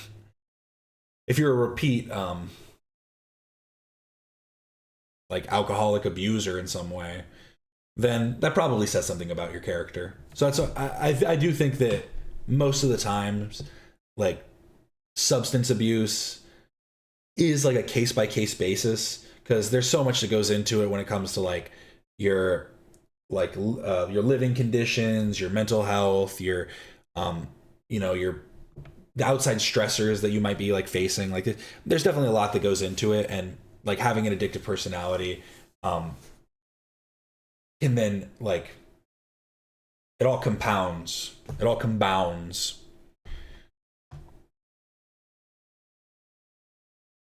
What about California? Because your ID says California. DUI. I just got tricked from. You have a DUI? Okay. You can put that back. Yeah, I'm willing to get everything. A member can join one for free. Take one for tomorrow. Oh my god. Hold on. No, can you help? I got you. We're gonna help you. Can you help me? Alright, stop. How much did you have to drink? No, 2. 2? Yeah. Was that the first time or the second time? No, Twisted Tea. Did you go back to the 2 Twisted Teas did this to you? The bar? Because they told me that. This is beyond lightweight. This is straw weight. They were trying to give you some advice. Hold on. I promise. Yeah, Hold on. Stop. Yeah. They were trying to have you drink water. No, I promise. No. But you went back to 2 days, I promise. I would have Okay, then why is your stuff still at the bar? No, it's because from when I had tried. Oh, she has a septum piercing. I thought that she had been like crying and I just snot running out of her nose. To 2:30, he was already leaving with my bag. I can't leave with that I got bag. you. Just take this off, okay, and put that back in your bag. Yeah, no, of course. If you can, okay. I think she left her. Can I get a transport upper level entry 25, please? You got it. Here, I'll hold it. You take off there. Is this hers too? What is this? Or I don't think so. Never mind. I thought that was something else that was hers. Okay, thank you. I got you. Thank you. Of course. Put this in here for you, okay? Atlanta. I got you. Senior sheriff, turn around, please. I like septums too, but that's the issue, is you have to make sure you have a good ring in, because if you don't have a good ring, and you also need to make sure you have the nose for it. Because I had a septum piercing. I actually did it myself. It hurt. I did it twice. You know, it's kind of fucked up. I did a septum piercing twice with a sewing needle. The first time, it did not work. The second time, it did work, but it was slightly crooked. So I had to do it a third time, and I actually got the proper like piercing needles for it and did it. And then I wore it for a few years. And then I was just kind of just like, yeah, it's time. And I took it out. I've thought about other piercings, like maybe a bridge piercing or something. But just haven't gotten there. I'm thinking more tattoos right now. Thank you. This is the last and final boarding call from AB 30 is the last and final boarding call from 536 Of course. As long as I'm going 134, right? So hold on. No, you're okay. Okay. Right? Yeah, she's got her stuff over there. But what? Wait. Becky, take out one in custody, PI. No. The first time I traveled on a plane, I arrived to Peru, and they only gave me one alcoholic drink. They only gave one alcoholic drink per person on the VIP thingy, like the waiting room area. That's a good way. Yeah, see, exactly. I think that's like probably the smartest way to do it is you have to ID them. So then you could probably find like do some way of like you have it that they had their drink for the day or whatever. Like you scan them once today. So if you scan it again, then it'll give you like a beep or whatever. And it'll be like, nope, sorry. They're not allowed any alcohol. Like I feel like there's got to be an easy way to do it. So look, I'm placing you under. Hold on. I'll place you under arrest for public intox. Okay. All that's gonna happen is that you're gonna sober up the jail. You have a ticket for tomorrow around noon. Okay. You're gonna sober up at the jail, and you're gonna fly out tomorrow. Okay. Oh, wait, but we're recording at 1:34. I got you. I'm with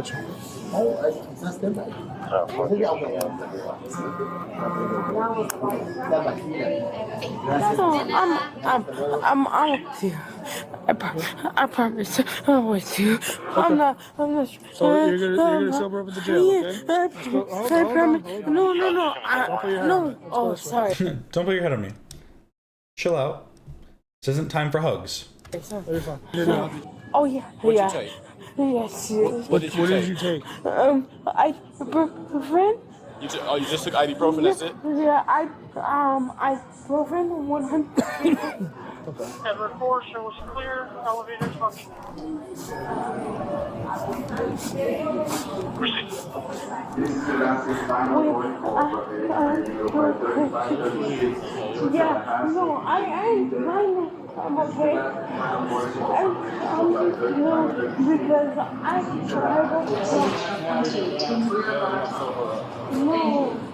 Yeah.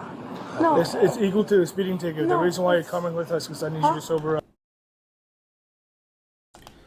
I was looking it up if like ibuprofen can mix with alcohol poorly, and apparently it can, but only in high quantities, and it isn't necessarily like it would make you appear more intoxicated. It says combining ibuprofen and alcohol can raise your risk of serious side effects such as gastrointestinal bleeding and kidney or liver problems. So that's interesting. Good to know. No, but regardless though. But again, that also says in large quantities. So it says taking a small amount of ibuprofen with alcohol is usually fine, but in large quantities can be detrimental to your health. Yeah, regardless, you're going to jail still. Oh, okay. No, it's understandable.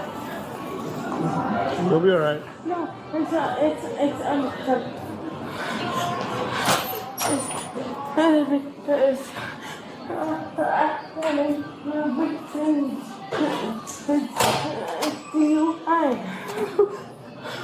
I don't mind. I know. I'm going to maintain positive control of you, okay? Holy my.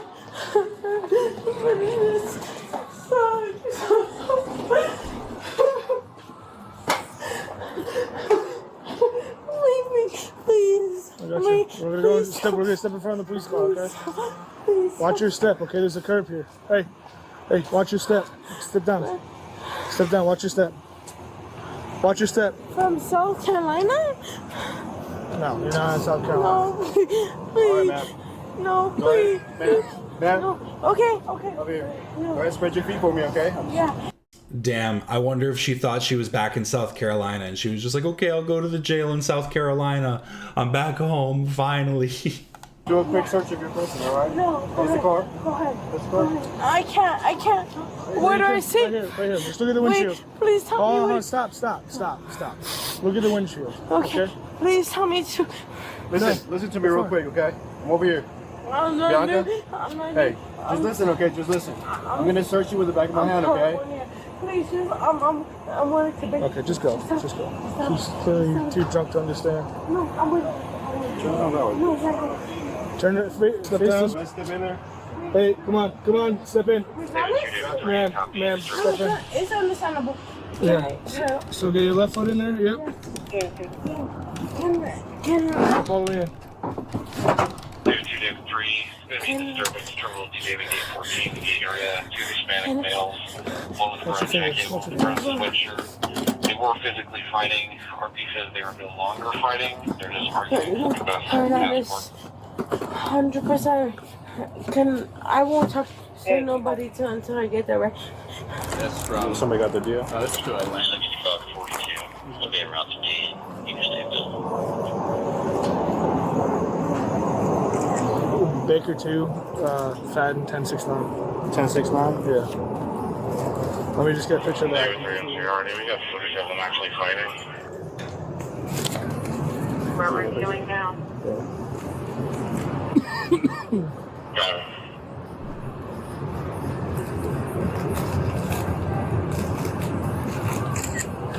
Yeah, she's got some issues. DWI and everything else going on. O2 or DWI? Yeah, she already got a DWI. You know, in life it's just winners and the losers, and you guys are obviously one of the losers. Yeah, exactly.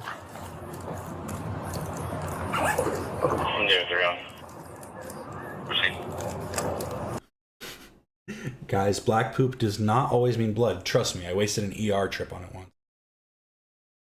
The more you know. I would assume that it was blood, but yeah, I mean, if you're not having any other like symptoms of like intestinal pain or abdominal pain or anything like that, then I'd say maybe wait till your next movement. See how that goes. But off the poop talk, back to cop talk.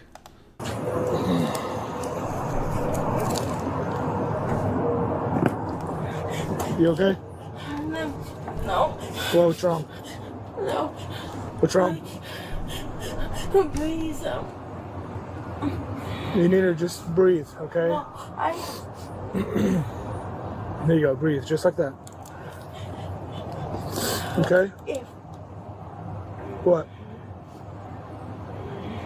Look, all that's gonna happen is you're gonna sober up to jail, okay? It's gonna be a few hours. No, Honestly, this one was pretty mellow. They probably didn't even need to. I don't know why they pulled this footage. I was expecting it to be a little bit more crazy. I gotta be honest. But she didn't even fight back. Nothing. We're about to see again. These aren't the heavy hitters. These are coming from these little side channels. So we'll see if this one's a hitter. No nonsense cop surprises target shoplifter. Ends poorly. On December 14th, 2025, officers responded to a call of a woman shoplifting at a local Target.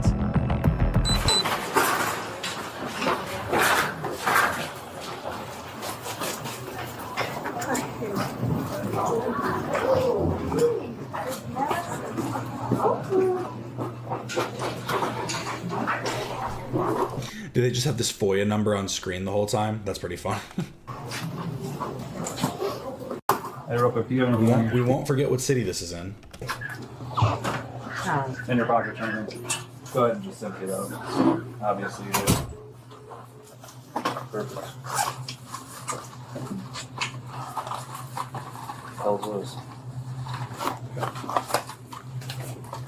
Hey, Kenny, why are we selling this stuff? Did you pay for any of this? Yeah, we'll be at the mail, Western Bradley. Why not? She's being honest too. Is this another nothing? This one's more just nothing. These okay, never mind. I was expecting more from these. We're just skipping to Midwest Safety. We're gonna skip straight to Midwest Safety because I think this is literally just them. Yeah. Married? Single? Live by yourself? This is literally just them collecting stuff from her. Good job, guys. Surveillance. These channels really have to post, you know. Now this is what I'm talking about. How to get a felony for $3.79. Surveillance footage shows this young man enter a Firehouse Subs and ask for a water cup. Footage shows this young man enter a Firehouse Subs and ask for a water cup. An employee then catches him getting a soda instead of water, and she... Yo, no, dog. Approaches him to choose the water option for him on the touchscreen. However, the male then backs out of the water option and pours himself more soda. He then leaves, leaving the employee frustrated. She then calls the police as the male is now sitting outside the restaurant watching. Okay, bro, you should have left. Like, you already stole the soda. She saw you steal it. You wanted to act tough and steal it anyway. You should have just left. This was dumb. This was really dumb.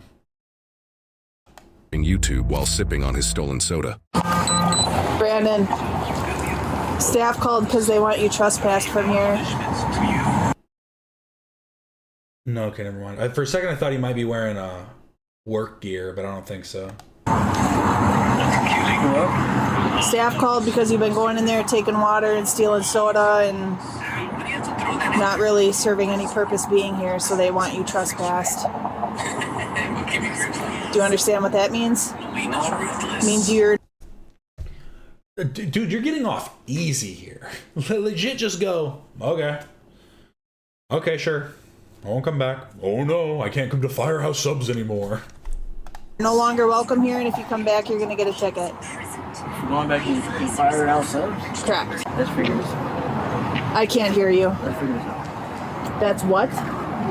What they're saying is I stole what? What I stole? They said you've been going in there taking water, drinking soda, not really serving any legitimate purpose, being there, being a paying customer. You're none of that, so they want you trespassed. I paid for food here. Okay. Today? Not today, but I paid for food here. Okay. Well, you can't just go in there and... I bought food here before. What happened to free refills? take water and take soda and... I asked for a cup of water and they gave it to me. Okay. Well, they don't want you here anymore, so... Any questions about that? She's on parole. Dumbass. Isn't that all? I mean, that's always what happens, right? Just on parole and you're like, fuck it. Time to commit more crimes. Okay. If you come back, you're going to get a ticket, so that includes, like, this whole area here. All right, so then you got... See, if I wanted to be a bit more disrespectful, what I would ask here is I'd go, where's the property line? Yeah, well, where's their property line? This is a public... This parking lot isn't their property.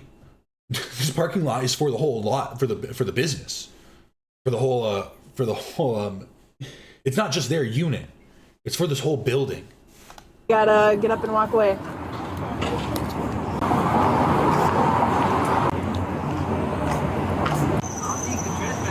What's up? You gotta talk louder. I don't think you're trespassing unless it's the manager. Did they even take his, like, so they already knew his name, okay, so it didn't matter. But, like, who cares? It's Firehouse. This is like your favorite restaurant. There's probably another one, like, literally in the next town, next county, whatever. I can trespass you. That's the manager can trespass you. or I can. That's what I'm doing. Yeah, they want you trespassed. Oh, the manager. No, it doesn't matter who. Yeah, an employee here. Definitely does. I'm telling you to leave now, or you're going to get a ticket because I've already trespassed you. Can't give you a ticket. Yes, I can. Are you the owner of Firehouse Subs? It don't matter. Are you the manager of Firehouse Subs? It does not matter. It definitely does matter. Get off. That literally, what? Like, I think that...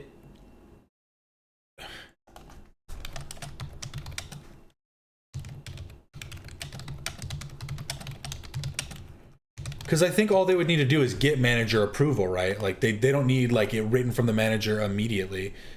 Yeah, so yes, police can trespass you without manager's approval if they have a probable cause and believe a crime is occurring, a valid warrant, or are responding to an emergency, but generally need permission or a legal basis, and a pre-signed authority to arrest form can empower them to act on a property owner's behalf for trespassers. Without these, officers usually need to contact the owner or manager, but they can act on, so it wasn't an emergency, but the crime being committed was theft, so pretty simple. Yeah, does he think the manager has more authority than the police? Yeah, like I was gonna say, I feel like the police could probably trespass you from somewhere, and then you could get it overturned by like the managers or like, you know, the business, whatever. But I don't even know if that's true, to be fair. Here, I'm looking up Matt Orchard though. Maybe I'll see if I can find something we can watch on stream next time, because this does seem interesting. His are a bit longer, so I'll definitely look through and we'll find a good one that we can really sit down. Maybe I'll watch one of those on Saturday when we do a member stream. That might be a good idea. But I don't know. We'll talk about that more later. Let's get back to this. They can't trespass you, bro. You got it. Now tackle them. Now start fighting them. Do it. Okay. Leave the property now. I'm telling you to leave. Are you the manager of fire? It don't matter. It does. I can explain it to you, but I can't understand it for you. You need to leave. Dude, leave. have an issue. Let's go. Leave. Now you just touched me. Yep, I did. Let's go, dude. Do you want to go to jail? You can put me in jail? Yes. Oh, I will. Yeah. You can't put me in jail. I also love this. I think everybody needs to know this, right? Everybody thinks, oh, if police illegally arrest me, then I can sue them. But not every arrest is illegal. So unless you know the law, like super detailed, like super, like intricately understand the law, like you understand every little detail, this is just not worth it, like at all, in any way. Because even if the police aren't legally arresting you, if they're doing like an unlawful arrest, they can still arrest you and fuck up your whole day, your whole next few days, depending on what day it is. If you get thrown in on Saturday, who knows if you'll see a judge till Monday? You might just get fucked in there. Like,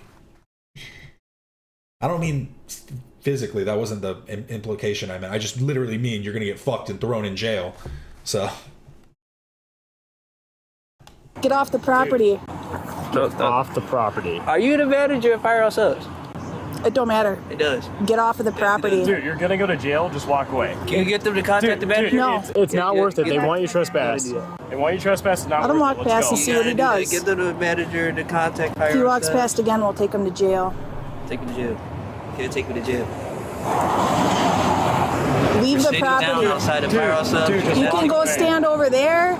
You can go stand over there. You cannot go on any UWSP properties or this building. But as soon as you contact the manager, no, I'm not Firehouse doing Subs is anything when I that leave. you request. You don't get that right. As soon as you contact the manager of Firehouse Subs, No. is when I leave. Brandon, we don't have an issue. If you just walk away, we're all good.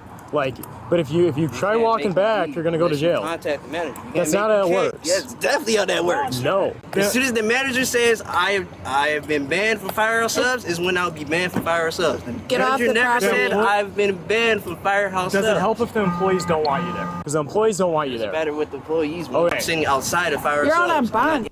it does matter with them.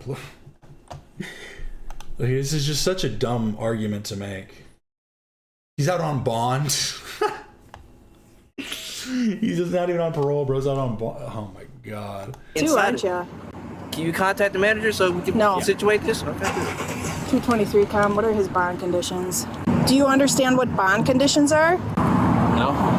Okay, so you're out on bond because you committed a crime. Okay, so you can't commit any other crime. I'm not committing crimes. No, not yet. But if you come back on this property, I'll take you to jail for DC. Do not take me to jail. Actually, I can. Okay, no, you cannot. You definitely cannot because the manager never said. It does not matter. The manager never said that I was banned from Firehouse Subs for sitting outside of Firehouse Subs. Do you want us to physically remove you from the property? Do you want us to do that? You literally can't. You literally can't. We will physically remove you. You can't. Contact the manager of Firehouse Subs. Dude. Well, let's see where he goes. If he wants to go to jail, he'll keep going.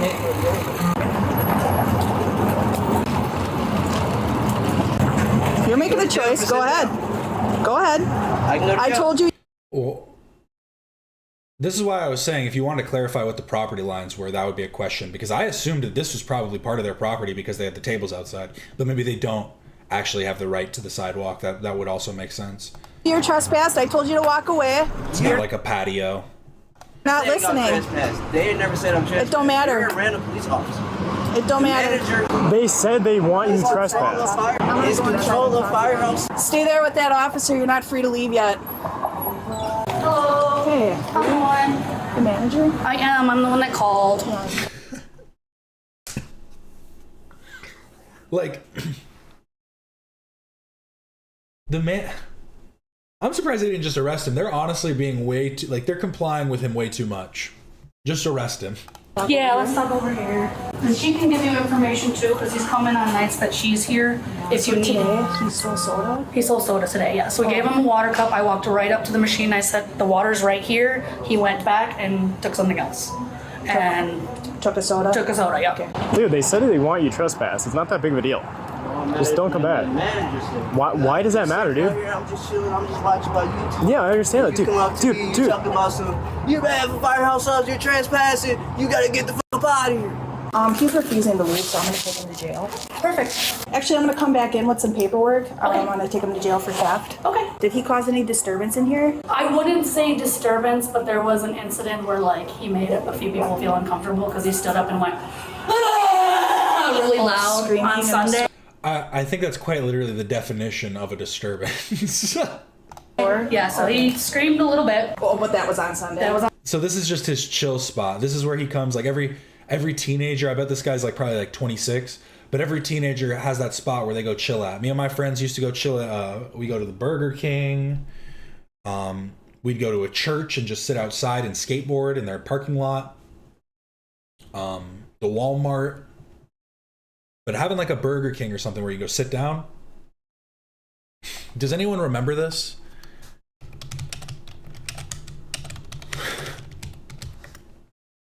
Does anyone remember when they did... Oh, do they not? They did like a 100... It was this. It was 10 spicy nuggets for $1.50, and we would get 100 of them for $10 for like, it was like, you know, $15 or whatever. I think it was only $1. I feel like it was $1 for 10. Who knows what the fuck they were serving us? I've got to be completely honest. Who knows what it was? On Sunday. So today it was he not stole- today. stole soda. Today he took soda again. And the funny thing is, not funny, but if you look at the... Yeah, just go sit at the Subway. I don't see why this is such a big deal. Honestly, I guess I'm just not a sub guy. If I'm getting like a meatball, I might go, maybe I'll go to Fire. No, I'd probably prefer Subway, depending. Firehouse isn't bad for a meatball. I don't know. It's a good question. Can you really give up on the firehouse way? The table that's out there in one of the chairs, there's a clear Solo cup. That's literally the cup he used to come in and take soda on Saturday. All right, I'm gonna get him tucked away and I'll be right back. Okay? Perfect. I appreciate it. Thank you. What's the... Let me guess, Alex, you like McDonald's chicken nuggets, don't you? Let me guess, Alex, you like McDonald's chicken nuggets, don't you?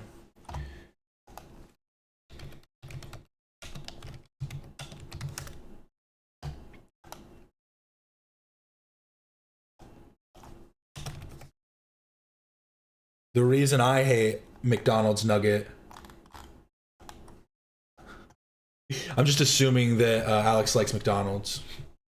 Subway meatballs are good. It's like one of the only things I would get as a kid. I hate McDonald's nuggets because they always have this gap. They always have a gap of fucking air in between. I just can't do it. I can't. This is disgusting. Eating my nugget and it's like 10% of it is air?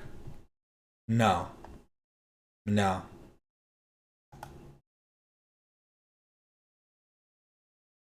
Sorry, couldn't be me. Point of this. Were the Burger King nuggets good? Also no. But were they better? In my opinion, yes. You're supposed to fill those air gaps with sauce. Oh! The gap has literally never bothered me. Yeah, you would say that, Alex. You would say that. I'll be right back. Okay? Perfect. I appreciate it. Thank you. What's the point of this? Because I don't like people trying to come up to Dude, I understand saying that I have to do something that I know I have to do. Brother, Just dude. chilling. On my YouTube, I watch a little water cup. I understand. I mean, honestly, yeah, if you're gonna loiter, that's what you do, is you buy one thing and then you spend like 10 hours eating it. Like, you're like, we're gonna go chill at the mall today. You buy some fries and then you can sit there like the whole time. You can just buy some fries at the McDonald's, sit there, never finish them, and you're sitting there like, you need to leave, and you're like, bro, I'm finishing my fries, leave me alone. I'm still eating. Saying that. But they're saying you're stealing and tell me I'm bad for firehouse subs. Great. Put your hands behind your back. You're under arrest. I'm not under arrest for theft. Do not fight. Do not Don't fight us. Don't fight.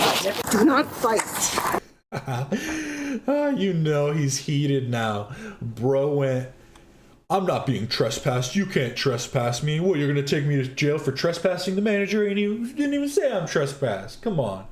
And then now you're being arrested for theft. Good job. You pissed this officer off. This cop was definitely not liking the situation you were putting her in. And she was like, I'm going to look for any reason to put you in jail now. It just sucks for you because there was actually a legitimate reason to take you to jail.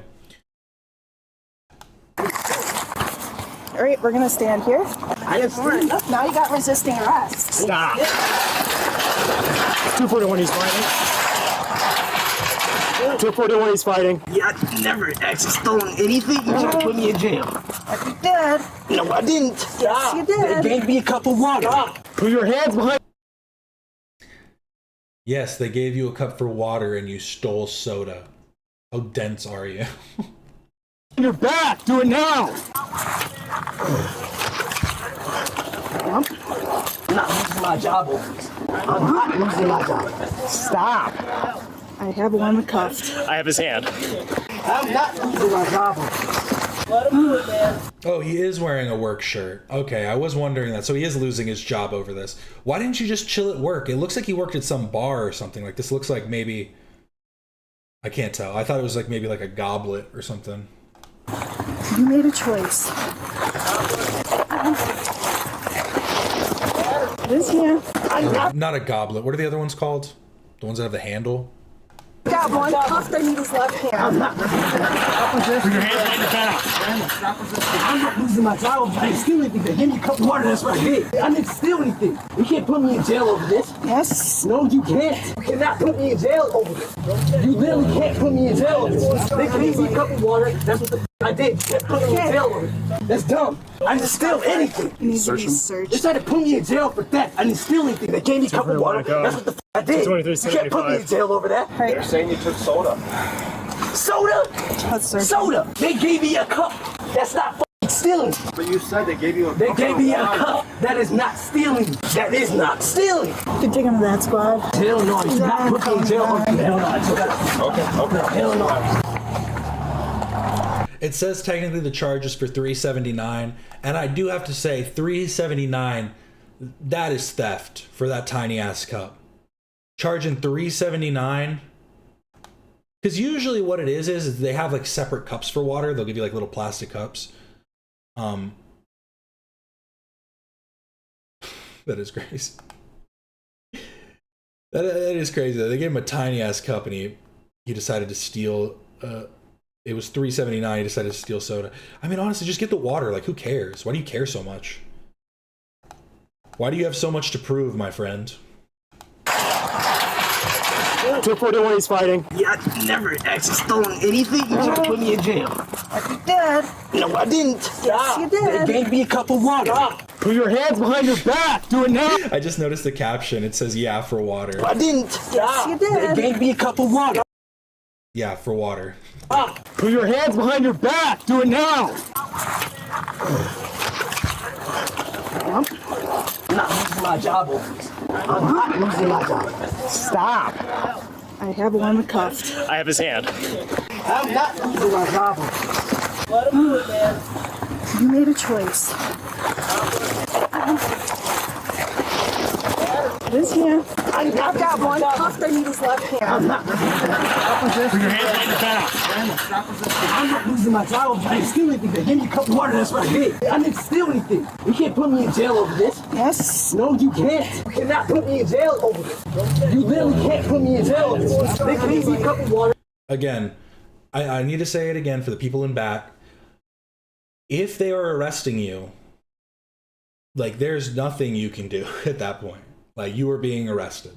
You cannot argue your way out of it. You cannot, like, there is very tiny, like a tiny percentage chance that maybe they'll go, oh shit, well, we got to let him go. We can't arrest him. But that literally happens in like 1 in every 1,000 arrests, 1 in every 1,000,000 arrests, maybe. Like, I don't know. Like, it's very uncommon for that to happen. Like, once you're put in handcuffs, I feel like you're going in and trying to act like you can't arrest me. You can't arrest me. They can arrest you even unlawfully. That's the thing. Like, I've seen people just charged with resisting arrest, and it's like, how the fuck are you just charged with resisting arrest? Arrest for what? like that's like, sometimes it literally makes no sense. But you were getting arrested for theft. You were going to just get trespassed, and you decided to like make this worse for yourself. That's what the I did. They put me in jail over it. That's dumb. I didn't steal anything. They tried to put me in jail for theft. I didn't steal anything. They gave me a cup of water. That's what the I did. You can't put me in jail over that. They're saying you took soda. Soda? Soda. They gave me a cup. I love this because he's trying to argue his way out of it. They gave me a water cup. I used it. What's the problem? You got soda. Soda? Like he's never heard of it before. Soda? That's not fucking stealing. Yes, it is. You said they gave you a cup. They gave me a cup. That is not stealing. That is not stealing. You can take him to that squad. Hell no. He's not put me in jail. Hell no. I took that. Okay. Hell no. My key fob doesn't work. Good. I'm not going to jail over this. They gave me a cup. I'm not going to jail for this. I'm not going to jail. Yeah, I've only seen that happen when they arrest the wrong person. Like, yeah, like I feel like that is like the only time when they picked up the wrong, like I'm saying, usually you have to deal with it in court, talking to the judge, going, hey, this is a big misunderstanding. Like he had so many opportunities to walk away.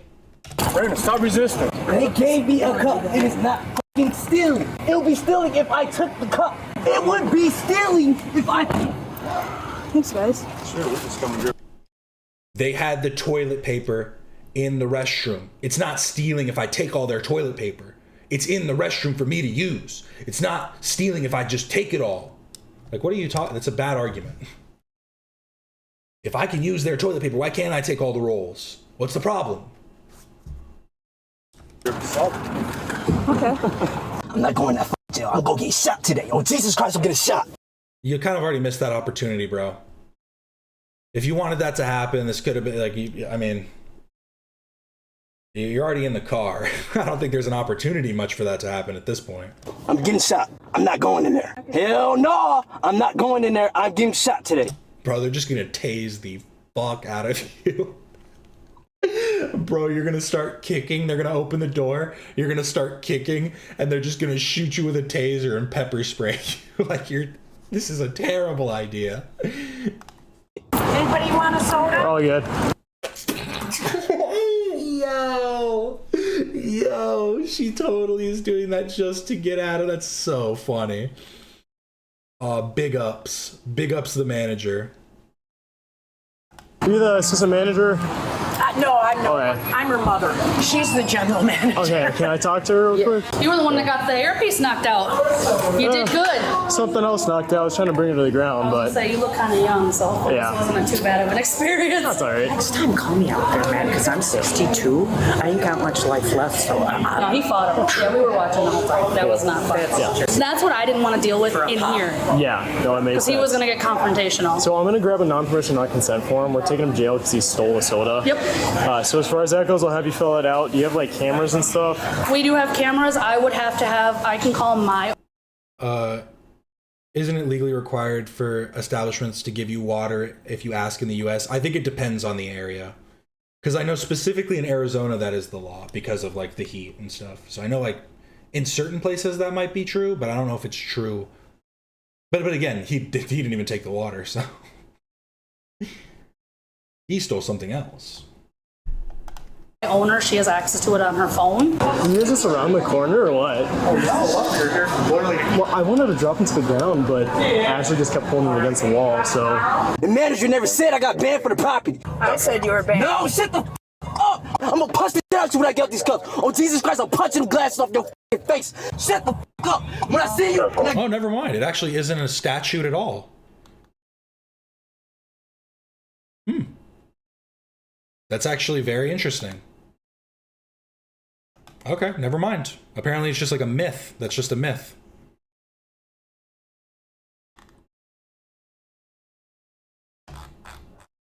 Huh. Interesting. You don't have to give water to people. You go, fuck off. Go die and dehydrate now. Get out these cuffs! Oh, Jesus Christ! Did she just say she would sacrifice herself? She did say that. She said, I'll beat his ass. I'll be out there. I don't care if win or lose. Punching the fuck out you. That's a felony. Okay, bet. Be honest with yourself. Have you? Well, that's funny too, because like, I'm pretty sure is threatening a police officer a felony?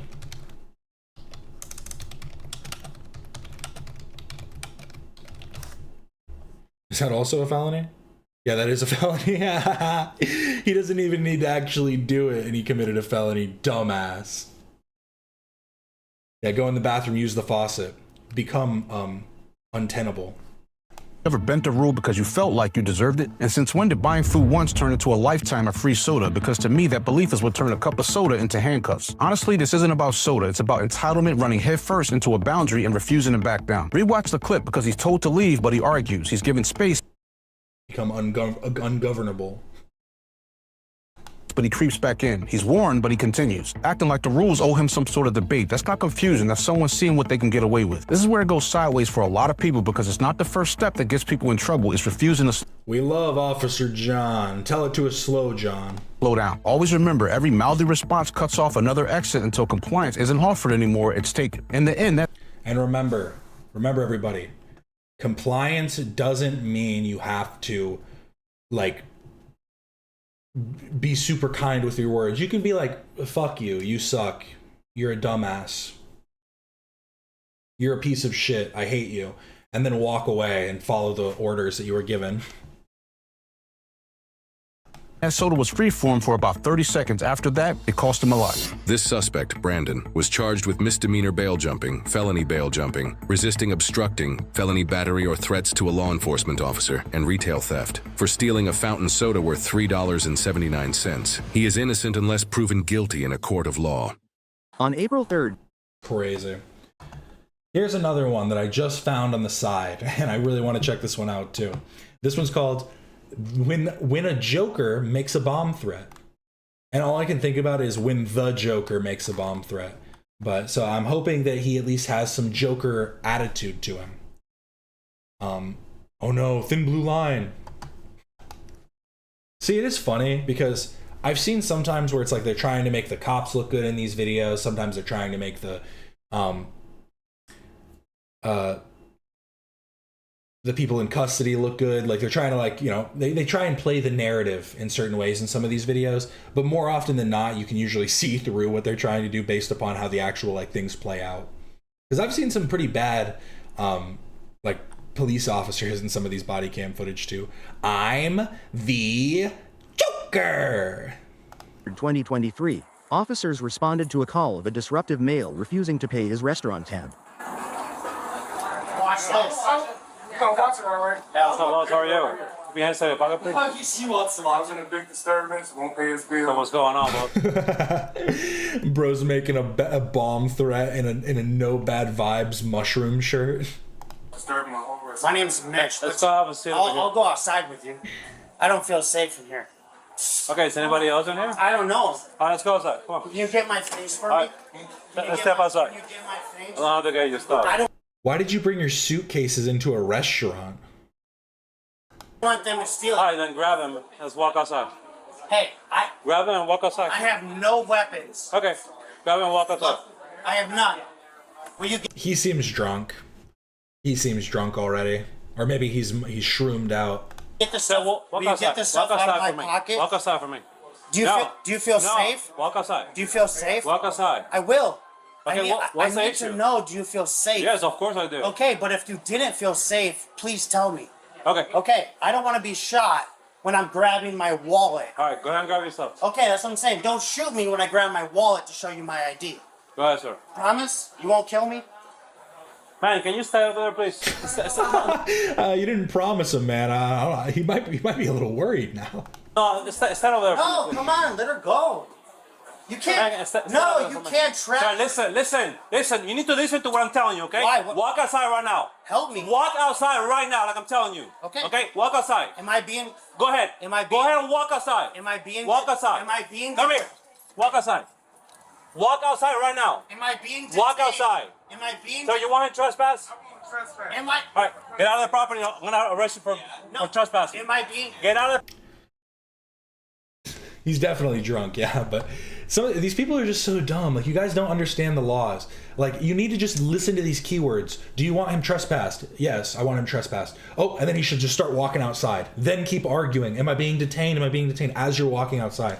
Like, you can make it harder on the police, but don't make it harder for yourself. Like, it's the worst thing you can do. No pinky promises. Do you have your fingers crossed behind your back? Please. Am I being detained? Am I being? Okay. Get out. Okay. Grab your stuff and walk out. I'm trying. I'm giving you a lawful order. Walk out right now. Okay. All right. Why do they say that? If you're not being detained, you can technically just leave. If you're being stopped by a police officer and not being detained, you could just go, I don't want to talk to you, and leave. They can tell, like, they can ask you to stop, but again, it has to be a lawful order, and if they are not stopping you, like, for the questioning of some crime, then that is an unlawful order. So but I don't know why the officer isn't just saying he's detained for now. Like, I mean, I feel like I've heard cops say that before. I don't know what the actual, like, policy is on detainment, but I feel like I've heard cops say before, like, you're being detained just for the moment, even though they're letting them, like, walk around and do their own stuff.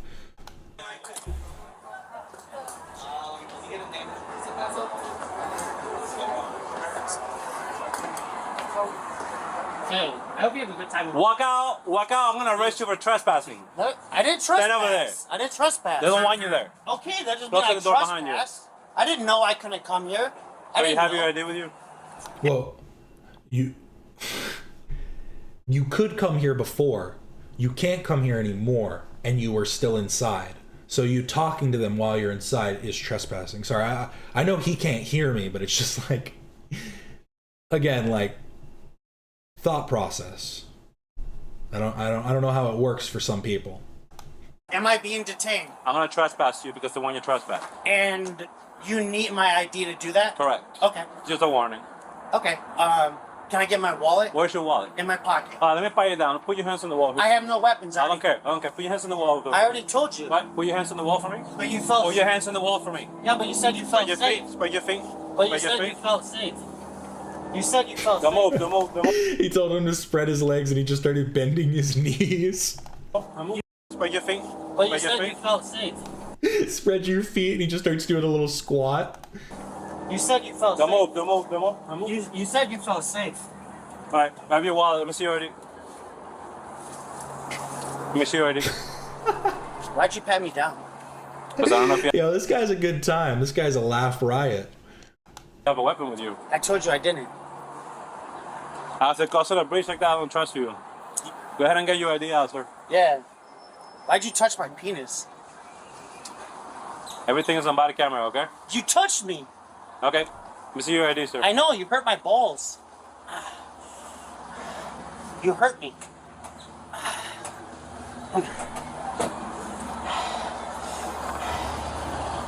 Take it easy. You're just being a clown. Let me see your ID, sir.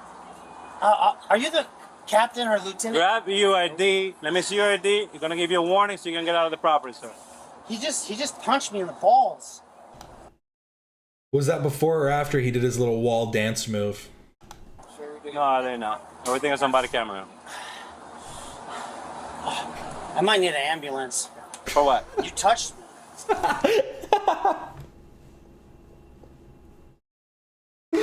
This is fucking insane. Oh, because it's like it's a terrible thing to lie about because of how many people are actually assaulted by police officers, and like just lying about this shit's crazy. He's clearly just some drunk idiot though. My God, this is fucking crazy. I need an ambulance here. You touched me. Because I touched you? Yeah. Okay. You touched me. Okay, let me see your ID first. I know, but I'm dying. Will you call an ambulance? You're dying? You're calling it. Right, have a seat. No, I'm sure. Have a seat. Have a seat. Have a seat. Are you gonna touch me again? Have a seat. Are you gonna touch me? Are you gonna touch me? I'm gonna count until 5 for you to leave the property. 1. And arrest you for trespassing. 2. Okay. Hey, there's my wallet right there. Come here. You said I had 5 seconds. Come here. Come here. Put your hands behind your back. You said I had Put your 5 hands behind- seconds. Put your hands behind your back. You said I No had messing 5 around with you. You said I had 5 seconds. I can't breathe. I can't breathe. You breathing just I fine. can't breathe. I can't Give us a second. breathe. I can't breathe. I'm watching. I can't breathe. I'm watching.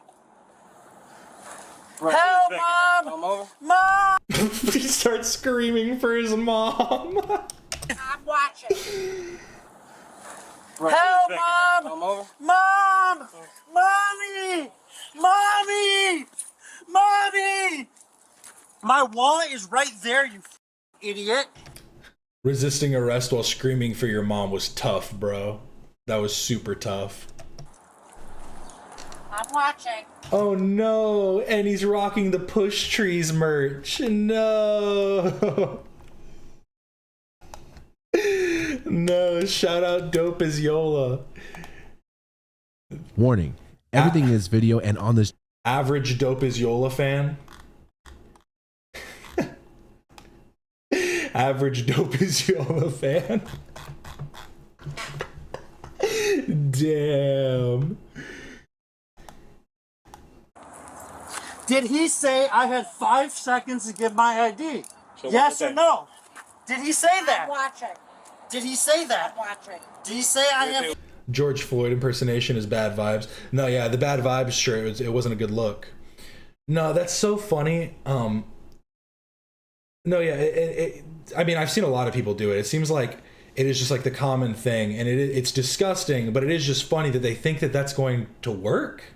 Like, good. Like, I don't understand. Because it quite literally didn't even work in the instance of George Floyd, who died. So, like, it's just it's a weird, like, thing to try and do. Yeah, very bad vibes. You need to stop resisting. I'm not. Stop.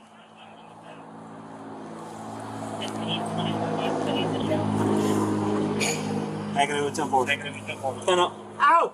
Help me, my wrist, my left wrist. All right, then relax. My wrist. Relax, and we'll take care of it.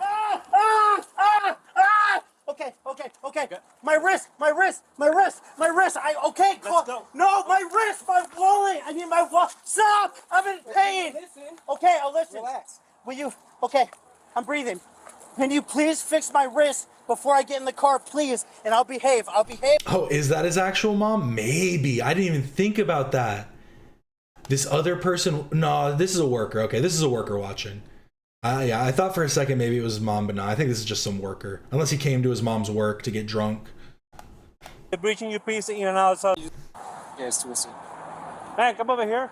How it hurts. We're gonna take care of it. You just wait. Was this gentleman breaching your piece inside the store? Wait, what? Was he breaching your piece in and outside the store? Yes. Okay. I want to be trespassed. Now you're arrested for breach of peace. What do you mean? Stop. I want to be trespassed and I want to leave. Nope. I have to hop on a flight to go to Miami today. Well, you're gonna have to do it another day. Ow! Why does it hurt? It's gonna be the source. Why does it hurt? Stop hurting me! Ow! I asked for an ambulance! Alright. I asked for an ambulance! Shut your mouth. I need a doctor! Shut your mouth. Help! We have those. Help! Help! I can't feel my hand! I can't feel my hand! Everything's on Bodycam. My wrist! My left wrist! It hurts! Alright, now if you stop. In this instance, I don't even think his left wrist is the one that would be in pain. Like the one that's being like contorted is his right wrist. Acting out, and we're taking care of it. Ah, mommy, mommy, it hurts. Ow! It's coming off now. So. There you go. Get screaming louder. They hurt me, Mom. That guy hurt me. He told me I had. Maybe that is his mom. No way. Is that actually his fucking mom? There's no way. He told me I had 5 seconds to show him my ID, and after 1 second, they tried killing me. Oh, yeah? They tried hurting me. They tried shooting me. They said I had 5 seconds, and they gave me 1 second. They only gave me 1 second. They only gave me 1 second, Mom, and he said I have 5 seconds. Jason, stop it. Well, yeah, I mean, the cop, they kind of lied to you, but you also didn't seem like you were cooperating. And then beyond that, they, I don't think, I mean, last time I checked, the cops lie to us all the time. I never believe the cops when they're telling me shit. He said I have 5 seconds. And after 1 second, he tried killing me. I need my medication. I need my medication. I need my medication. I need my medication. Oh, he had the vape on him. Why don't you look at my ID? Dropping the character immediately, like dropping the voice. Why didn't you look at my ID? Medication. Why don't you look at my ID? How old are you? How old are you? Why didn't you look at my ID? How old are you? Look at my ID. How old are you? Look at my ID. I'm gonna say you're 35. Look at my ID. My ID's in the wallet on the ground back there. Go get my wallet so nobody steals it. I see the pocket here. I need my wallet. Can I get my wallet? Can I get my wallet? Turn up. Can I get my wallet? You're under arrest. For what? For breach of peace. No, but can you get my wallet? It's on the ground back there. My ID and medication. I have health concerns. I'm calling them. Oh, what was that? There, my ID and medication. The first one looked like a vape. I have. I can't tell if this is a legitimate pen or if that's a vape cartridge. I think that might be a cart. I have health concerns. I'm calling an ambulance for you. I need a wall. He's hurting me. He's hurting me. Ow! Ow! I need an ambulance. I need an ambulance. I'm not getting in there. It's hot. I'll die in there. Oh, yeah? I'll die in there. Don't kill me. Don't kill me. Don't kill me. My mom will be mad. Right now, my mom will be mad. My mom will be so mad if I die. Please don't kill me. Assisting? I don't care.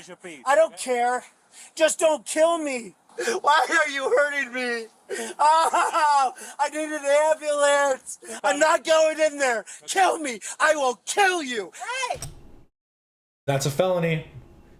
Bad way to handle that, my friend. Oh, nice threatening officer. There you go, another charge. No, I said if you kill me, I'll kill you. If you kill me, I'll kill you.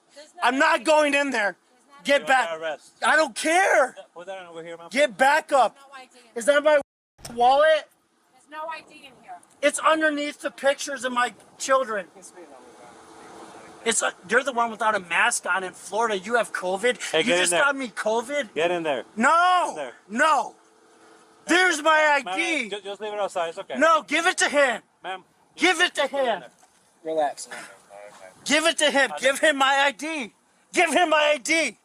Give it to him. Ma'am, it's okay. Give him the ID. You do that, we're gonna have an issue, okay? Look, Stop listen, it. you gonna kill me? Well, his arms don't seem to be in any more pain. You're gonna kill me. Stop. You're gonna kill me. You're gonna kill me. You're gonna kill Dark Viper AU when anyone makes a video about him. Yeah, basically. me. What are you gonna do? What are you gonna do? You spit on me too. Why can you not stop lying? Please stop lying! What is wrong with you? It's okay. There we go. To get taste. You're about to get tased, okay? You're about to get tased. I'm not playing around with you, okay? I'm not playing around with you. Okay, you're about to get tased. I'm not playing Keep around. Bro's about to get tased in the heart. We're not gonna taste you again, okay? Okay. All right. No, yeah, the fact this guy has kids, I feel very bad for them. You gonna do it? Do it. Do Is it. that what you want? If you want to. What's the issue? You. You're under arrest. I don't care. I don't care. I got money. Okay. I'm burning. Relax. I'm gonna taste you. I'm gonna taste you. Relax, okay? My arms. Relax. You're doing this to yourself. Everybody's watching what you're doing. Yeah. Okay? They're watching what you're doing. I'm gonna be rich. Fucking idiot. I feel like so many people do this thinking that they're going to like come out on top. I'm going to get over on this officer. I'm going to show them that I'm bigger and brighter and stronger and smarter than them. Like, you really think you're going to win this, bro? You've been resisting arrest this whole time. Like, it's a pretty cut and dry case. You were being asked to leave a business. The police were called. You were being trespassed. You still wouldn't leave. You failed to identify so they could properly trespass you, so you were arrested. You then resisted arrest and they had to fight you up until this point where you're now laying on the asphalt. Surprisingly not acting like your wrists are in pain anymore. You just made me rich. Oh, yeah? My arms. Relax. My arms. Relax. My arms. My arms are getting 3rd-degree burns from the concrete. You're doing this to yourself. So help me up. So stand me up. Get up. Stand me up. I can get up by myself. Get up. Can I do it by myself? Can I do it by myself? Stop. I got it. Ow. Ow. Get up. Help me. Oh. Ow. Oh. All my bags? Where are my bags? Get in there. Where are my bags? Get in there. Yeah, don't worry. Where? Let's wait for the... Where are my bags? You're gonna wait right here? Where are my bags? Why aren't the bags at the car? Jerry, it's okay. We're gonna wait right here for the... There's a bomb in that bag. Oh, yeah? Yep. Okay. There's a bomb in that bag. Evacuate my store. Don't listen. There's a bomb. No, we gotta take it serious. No, put the bag by the car and I'll behave. Put the bag by the car, I'll behave. Well, now they quite literally cannot go anywhere near that bag. Are you a moron? I mean, I guess we already knew the answer was yes. Shout out Mel's Diner for putting up with all this. Grab my bags for me. They have a bomb in them. Go grab them, please. What? I don't want them stealing my shit. I don't want them stealing my shit and I'll behave. Why can't nobody get my bag? Why can't Frank put my bags by the car? Frank, you did this. You did this, Frank. Therefore, what's 10-4 though? Hey, tell him it's a code 1089. Tell him it's a code 1089. Do you know what that is? You know what a code 1089 is? Tell him it's a code. Tell him it's a code 420. Tell him it's a code 42069. Hey, Frank, a code 1089 means there's a bomb in the building. So when you put my bag... Him actually knowing that off the top of his head is kind of interesting. Like, why does he just know that? Next to the car... Like, especially while being this drunk and belligerent, like, he just remembers bomb 1089. That's the bomb threat. I'll get in the cop car and they can make me leave. Right? Put the bags in your property and I'll leave. What, you got a Newport? All right, don't have any communication with him. Oh, I listen to the I need a police. statement from you, okay? You the store manager? No. Were you at the front when this happened, correct? No, he's not the manager. His name's Joey. He told me he was my server. Okay. And then he said some other guy, Frank's going to take care of me. And Frank spit in my salad. Frank didn't give me a water. That guy, Joey, had to give me 2 beers. Joey got me the beers. What the was Joey doing? What was Joey doing? Oh, Joey, the manager. Oh, hey, Frank, don't ever work for Joey again. It's a baby kangaroo. Yo, this guy is kind of... This is terrible and has gone terribly. This guy is all bad vibes. He is the bad vibes he's trying to avoid. But yeah, everything he's saying it is funny. It is crazy. Not everything, but there have been a lot of good lines. Oh, Joey, the manager. Oh, hey, Frank, don't ever work for Joey again. It's a baby kangaroo. Just put him over here. Where are we going? Where? Yeah, you're gonna face that way. There, you stand in the corner there. There you go, perfect. Just tell me what to do. Stop being forceful. No. I'm not resisting. You're not telling me good directions. Why aren't you giving me good directions? Why aren't you giving me good directions? What am I supposed to be doing right now? So you have mental illness? No. You take medication for something? Yeah. So what's the medication? In my bag. What's the medication for? In my bag. What's the medication for? It's for me. And it's in that bag. What's the medication for though? For my brain. Now I'm wondering if he actually just has drugs in his bag. You might have just wanted to, he's wearing the Push Tree shirt, he had the vape on him, he might have some stuff in his bag. If I had to make a guess, he didn't want to leave it in the car, so he brought it into a diner. It's from my brain. Negative, sorry, negative. It's from my brain. What kind of mental illness do you have? It's this illness where when people touch me without my permission, I get mad. You know what I mean? You ever have the mental illness when somebody touches you without your permission?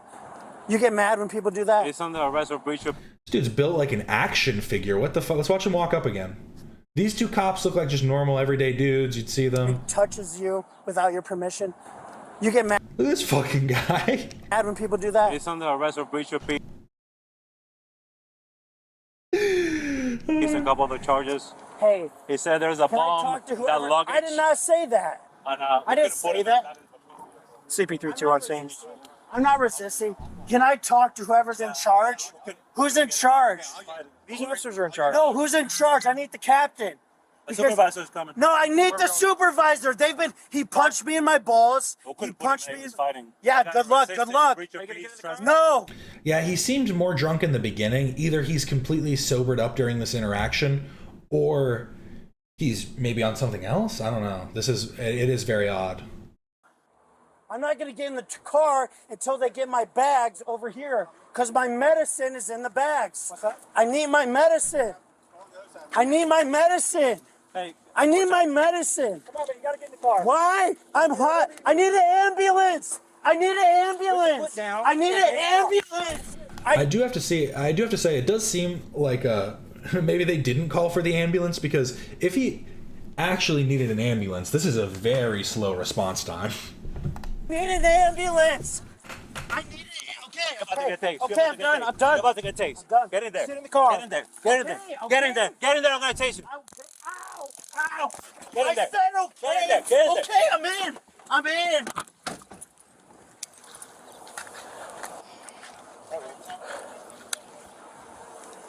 You okay? Hey man, you heard me when I asked him to leave, right? You heard him that people had to stop because of the issue that was causing the front, right? All right, so that's enough for breach of peace. We asked him to leave several times. He wouldn't leave. And now resisting and the whole mess. You had a body cam on? Yes. You okay? Yeah. It looks like they're not taking the bomb threat seriously, which is good, because that would be annoying if they just had to make everyone leave.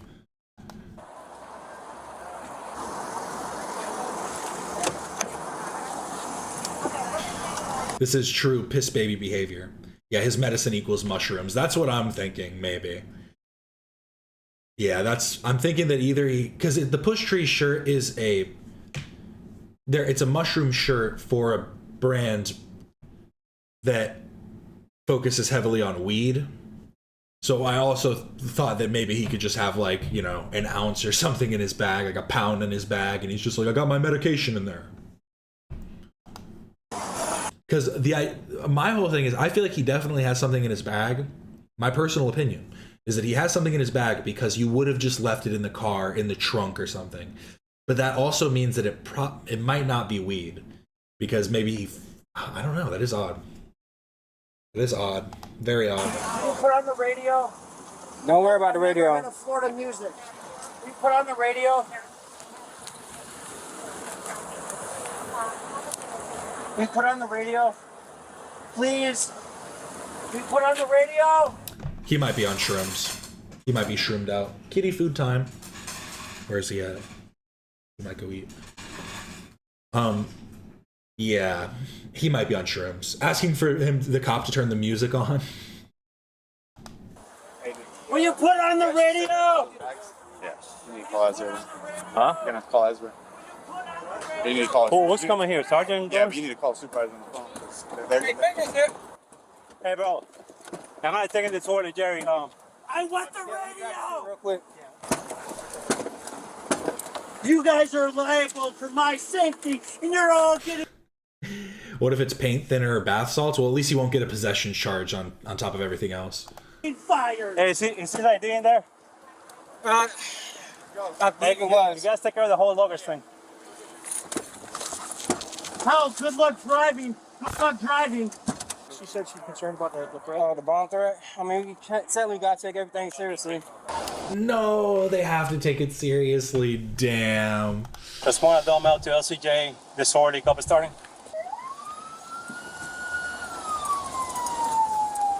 Will you please roll down the window so I cannot die? So I cannot die! I don't want to die! Yeah, got it back quick. Yeah, I start getting people out in a calm manner. If you want to, I'll bring a K9 out here, and we'll go through everything.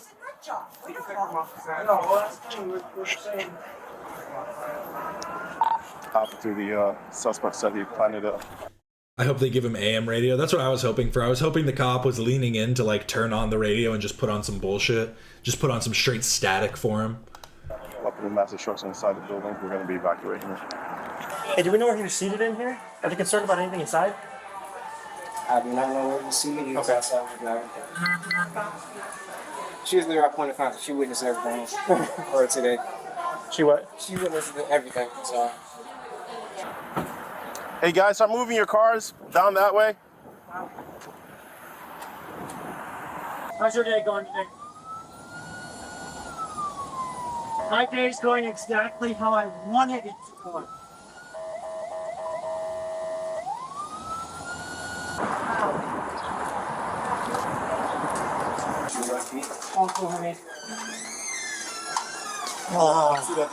I'll take a Jameson and. Come on. Come on, Lloyd. Come on. Get out of his room. Thank you, guys. All right, guys, we can come in. Okay, let's go. You got a speed mask? It's been spitting all over it. Oh damn, he started spitting in the back of the car.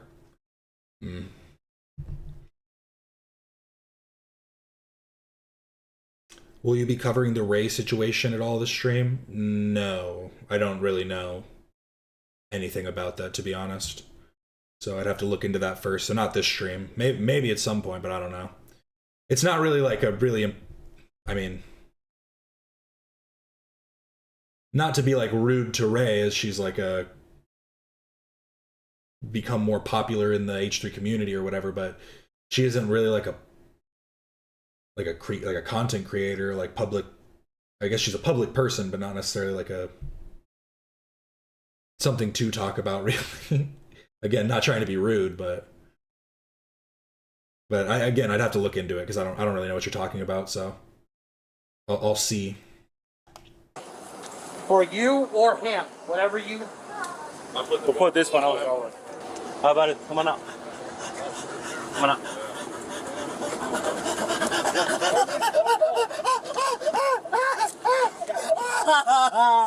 My arm is broken. My arm is broken.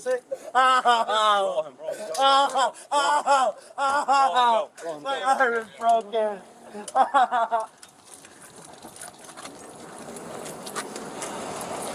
Have you guys seen the body cam where the woman is getting arrested and in the patrol car Simi Charm Kind of Life starts playing and she gets even more pissed and keeps asking the officer to turn it off? You can't do that. If you tell them to turn it off, they're going to turn it up.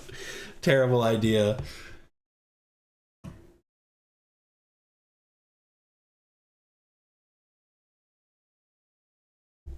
But that was the last of that. I guess I have a little bit of time. I'll try and watch this Jack Black is Right About the Bible video. Because I am wondering what this is. But yeah, I think I am going to start doing more body cam reactions because I do find that a lot of fun. Just a lot of good times, as long as I can find some actual like interesting ones that aren't just people getting stabbed or shot. My God.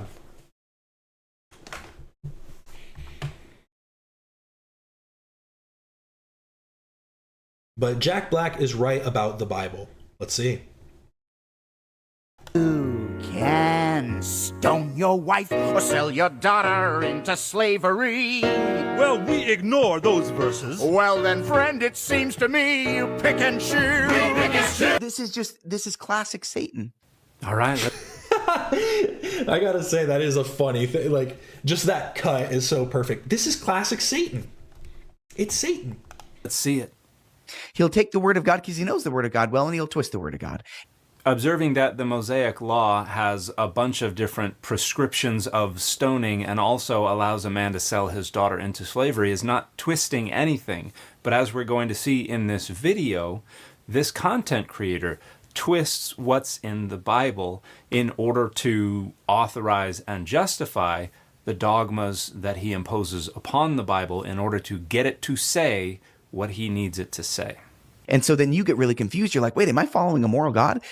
Every person who is ostensibly following the God of the Bible is following a God of their own making. So the question... I mean, yeah, I'd hope that... I feel like what he's going to say is what I'm about to say, which is just, I would hope that you're moral, like you are moral and thus would find a moral God. Because, yeah, there's a lot of immorality throughout the Bible, throughout all like religious text. So... question is, are you making a moral God? Yeah. Is the Bible really true? Can I really trust the Bible if it says that we're called to stone our wives and sell our daughter in slavery? The question is not, can you trust the Bible? The question is, can you trust the interpretive tradition that you're imposing upon the Bible as a unifying framework? This wasn't just like, hey, stone your wife. It wasn't gender-based. This is false. There were... He's definitely going to give a better description of why this is wrong, but saying it wasn't gender-based is so stupid when literally the hierarchy of like relationships is very much like defined within the Bible as like the husband is the head of the household and like acting as it's just. And yeah, and of course, and on top of that, look at like the Levitical law of like miscarriages. If two men are squabbling and it results in the woman losing child, then the husband gets to choose the amount of recompense paid, the amount of money paid back as a fine.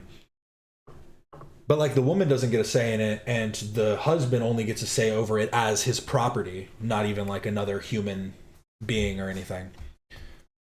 So yeah. Absolutely stoning laws that were gender-based. So I'm sorry, they would kill the person if the woman dies as well. So that's just a little carve out about abortion. For instance, in Deuteronomy 22, if a man marries... I don't think I'm on the Discord. Where can I find it? So it is different for the members. If you are a first tier member, there is a link on you have to click the join, like the perks button or whatever it says, and then it should give you a little link for you to join the Discord. If you are a second tier member, you should be able to just link it directly with your YouTube. And I still need to change the, I was going to change some of the, I keep wanting to call them boards.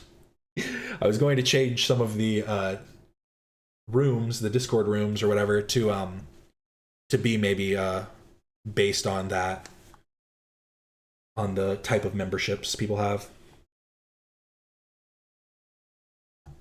It is different now. I don't know if this link still works. Let me check. I was trying to, I gotta be honest, I was trying to figure out how to set it up for the membership things properly, or so it would go down to the first tier, but I'm afraid that I might have to just restart. It says that the link's there. I don't know if it works. Yeah, the channels. Thank you. Channels. Married a woman and somehow discovered that she was not a virgin, all the men of the city were supposed to stone her. And there is absolutely no such reciprocal law prohibiting a man from engaging in premarital sex, because men were not prohibited from engaging in premarital sex, because their ideas about human sexuality and the propriety of sexual intercourse were not based on some universal notion of purity. They were based on property rights.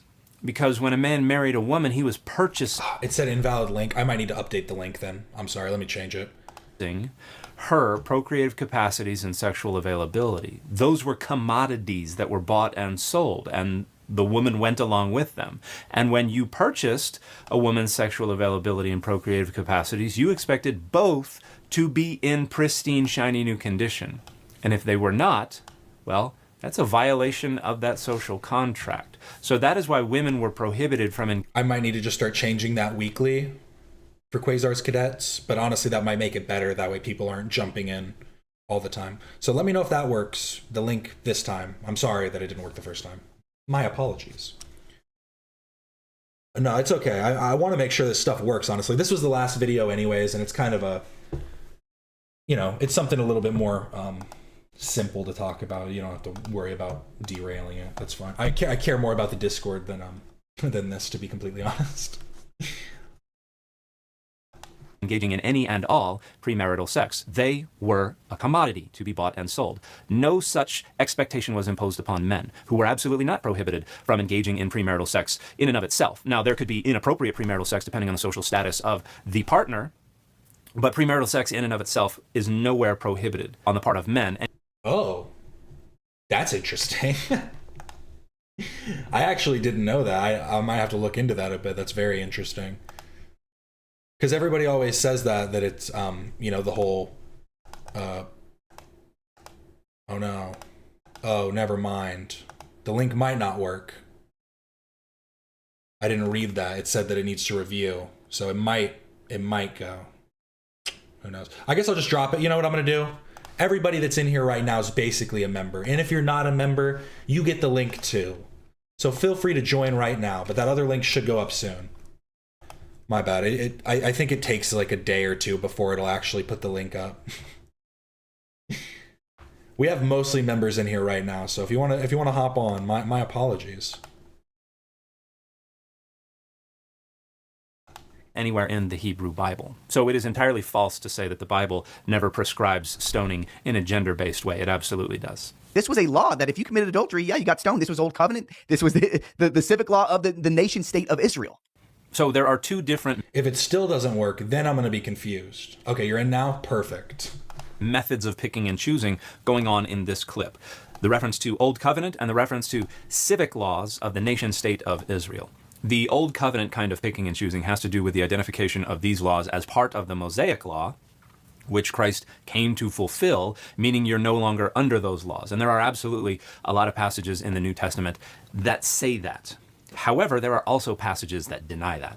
The Gospel of Matthew, for instance, insists that the Mosaic law will continue in effect until the heavens and the earth pass away. In fact, Jesus then goes on to say, "Will I get kicked out of the Discord if my membership expires? I'm a broke girly, but I want to stay connected." Actually, the way I have it set up right now is you won't lose. So I need to change this a little bit. You won't lose access to the Discord, but you'll lose like your little tag thing. So it should add a tag. I don't even know if it's set up properly. I need to look through it again. But basically, you shouldn't lose access, but you might lose some access to certain channels or something, dependent on your level of subscription of membership. That's kind of how I'm trying to make it work. That way, it's like if people are higher members, then they have the ability of like. The one idea I had was that people could like air complaints out for certain things, and then they could maybe call in depending on if the time allowed for it. that's what the call-in section is, and that's for the cosmic access, and that was like the more expensive tier. But then yeah, like it works its way down the tiers from there. But again, I appreciate all the members, I really do, and all the non-members jumping in too. Shout out all of you, you lucky ducks, you.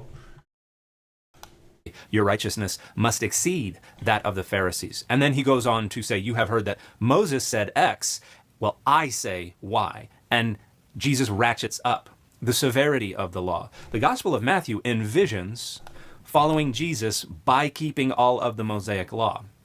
Now, if you don't like that, you're going to reinterpret that away. That's part of the picking and choosing. You are picking which part of the New Testament is going to overrule which even the New Testament itself is not univocal. If you want to... Now he's just getting into, I was fine, we were shitting on this guy. I'd watch this on my free time more so, though. I'm not going to have too much input to add on to this.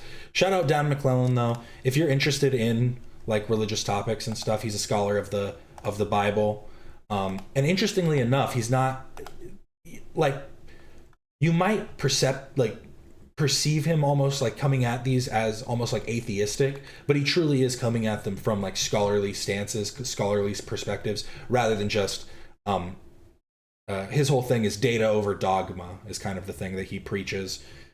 Ironic, but he's also, ironically enough, Mormon, surprisingly, which is like very interesting when considering like the historicity of Mormonism versus Christianity. And like, at least Christianity, like, I don't know, I guess there's still, I also heard this said once, and I thought this was so funny. Mormonism is just Islam for white people. Think about it. Really think about it. A guy says God speaks to him and have somebody else translate these, like, it is Islam for white people.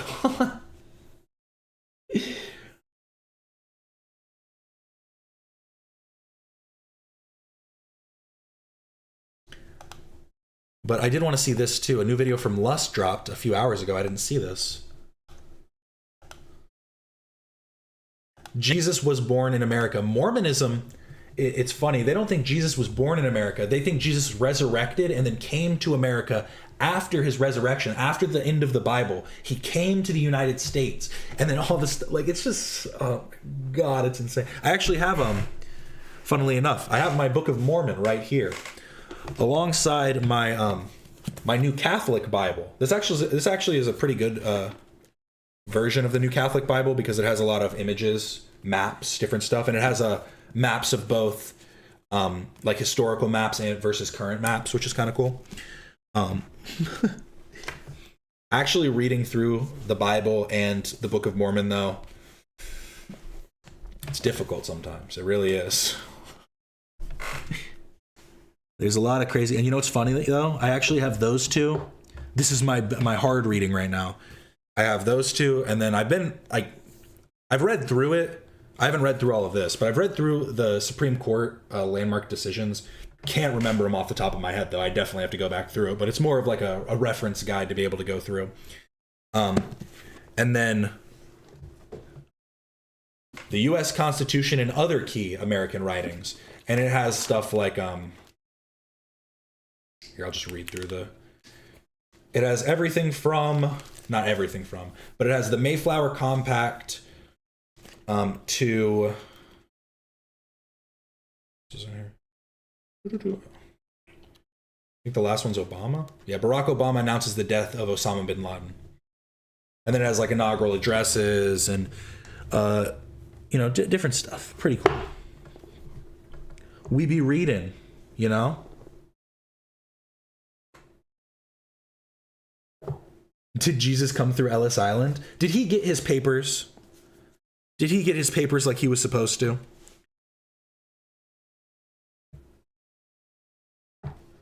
There was also this crazy video of this Christian creator who has like ties to Turning Point USA. I don't know like everything involved, but he did a video talking to like the Klan lead, like one of those, I forget what the guy's name is. The guy that's like, here, let me see if I can find it actually. We're going to watch this. I'm getting distracted, but it was interesting. He was talking to like a KKK leader basically, and breaking down why he's wrong, really, like based on religion. And the guy's like, Israelites were white. The ancient Israelites were white. Like, that's really what the KKK believe. Crazy shit.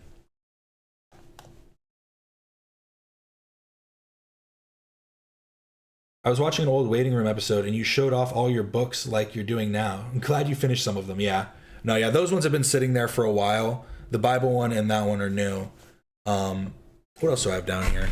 This isn't my full collection. Literally what it is I have a stool. So I have a stool right here. And so it's my immediate collection is on like the underside of the stool. So I can like keep it all right there. So that's like my immediate reading collection. Bookshelf reveal. It's not my full bookshelf. I can grab more of my books. Here, look. Funnily enough, I actually do have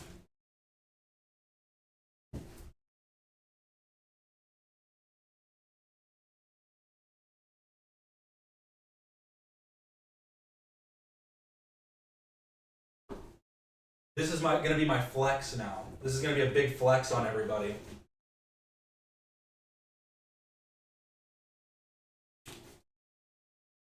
Oh, okay, wait. Stuff's gonna start falling. One sec. Need to be smart about this. Pull this stuff out properly.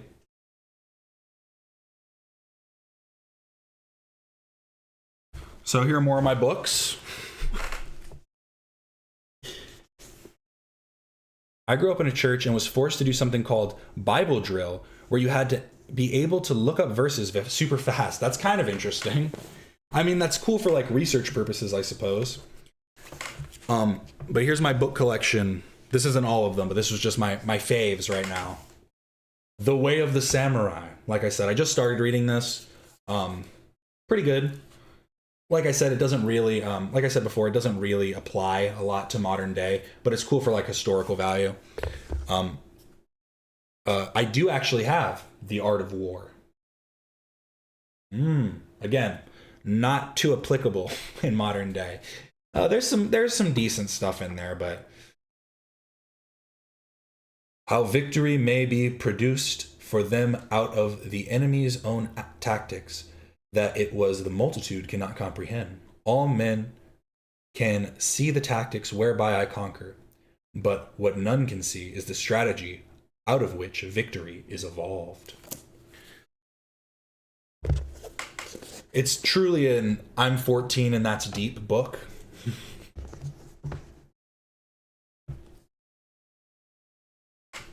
Captain likes Rich Dad, Poor Dad. I do. It's my favorite. We have The Outsiders here. Is there a piece of tape on it? The Outsiders.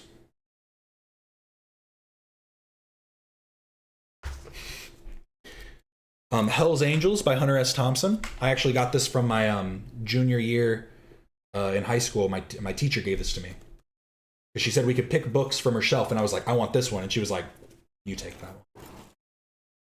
It's funny, there are notes in here, and I'm thinking they are probably hers. Because, yeah, that's just interesting. But then I actually have, here's where my actual collection comes in. Here's where you all get jealous. Here's where you all get jealous.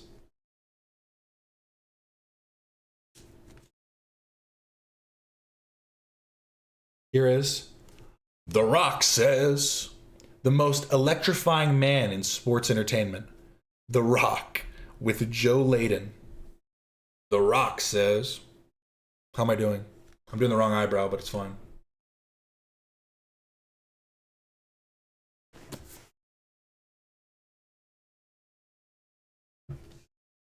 Yes, the encyclopedia with pictures that help me read. Here it is. How in the world? How in the world?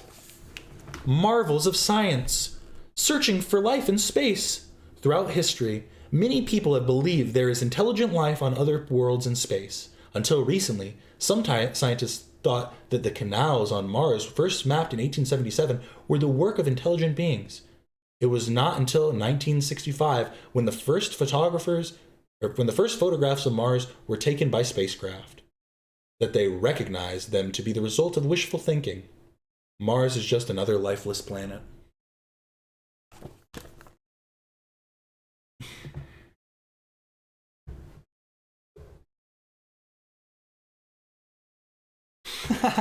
I unknowingly ended up at a Hell's Angels cookout once for like 30 minutes.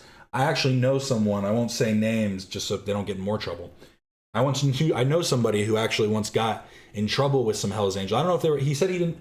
I don't know if they were specifically Hell's Angels. He was a bit twacked out at the time, but he told me that basically he was at a bar and started pissing off some bikers, and he had to run.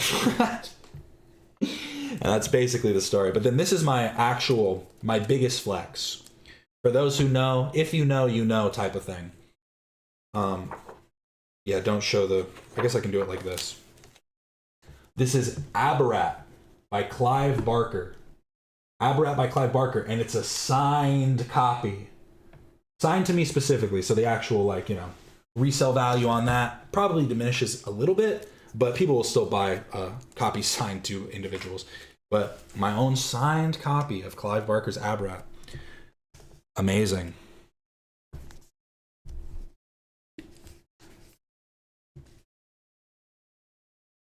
And this is just like when you showed off your books last time. I did not show off these other ones. Thank you very much. What other books do I have? Oh no. I need to prove myself.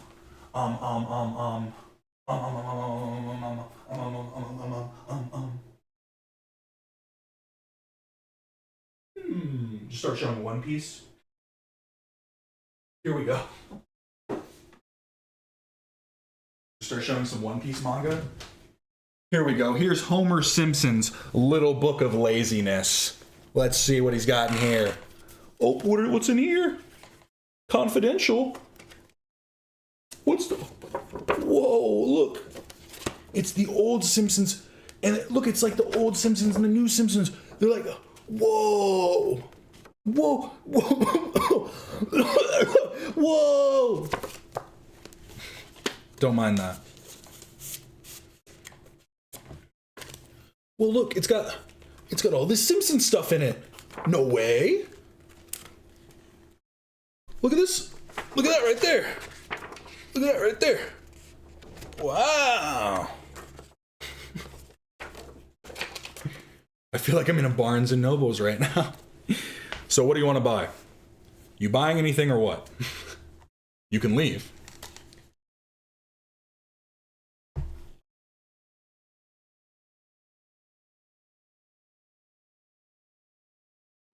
You should read Haruki Murakami if you haven't. I have not. His prose is described as like smooth jazz. That sounds very enticing.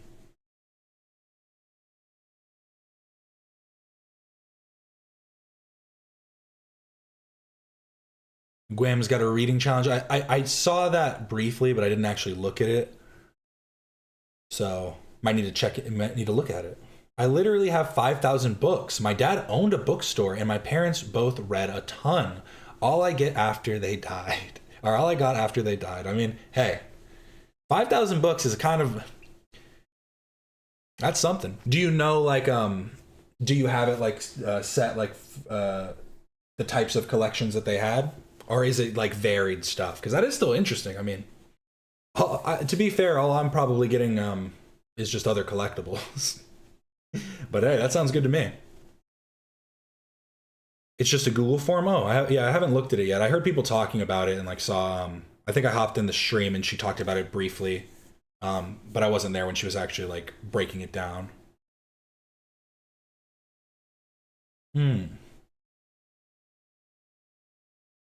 But okay, let's hop into this. This is probably going to be the last video for today. Lawyer on Denims is the worst legal client to represent versus Ethan Klein. So we're starting with this old clip of Hassan Piker telling a dog to stay or I'm going to fucking kill you, and pulling it by the tail resurfaces. Well, let's see. Hey guys, so I will say that when the whole Denins criticizing AB and Lena quote pulling her dog's tail, which I don't believe she did, but that's what Denins believed. I only saw an image of this video. This video is quite disturbing because not only does Hassan pull the dog's tail, which I knew, so I didn't see the whole video. You have to watch the video of audio. many of the memes and so on, it's just the image or a GIF, but you don't hear the audio. The audio is extremely disturbing. The audio is essentially him saying that he's going to kill the dog on camera. He says, quote, "Stay or I'm going to blanking kill you," end quote. That's his exact quote. It is very disturbing. Yeah, MFer, come here, stay. If you run right now, effing kill you, like I'll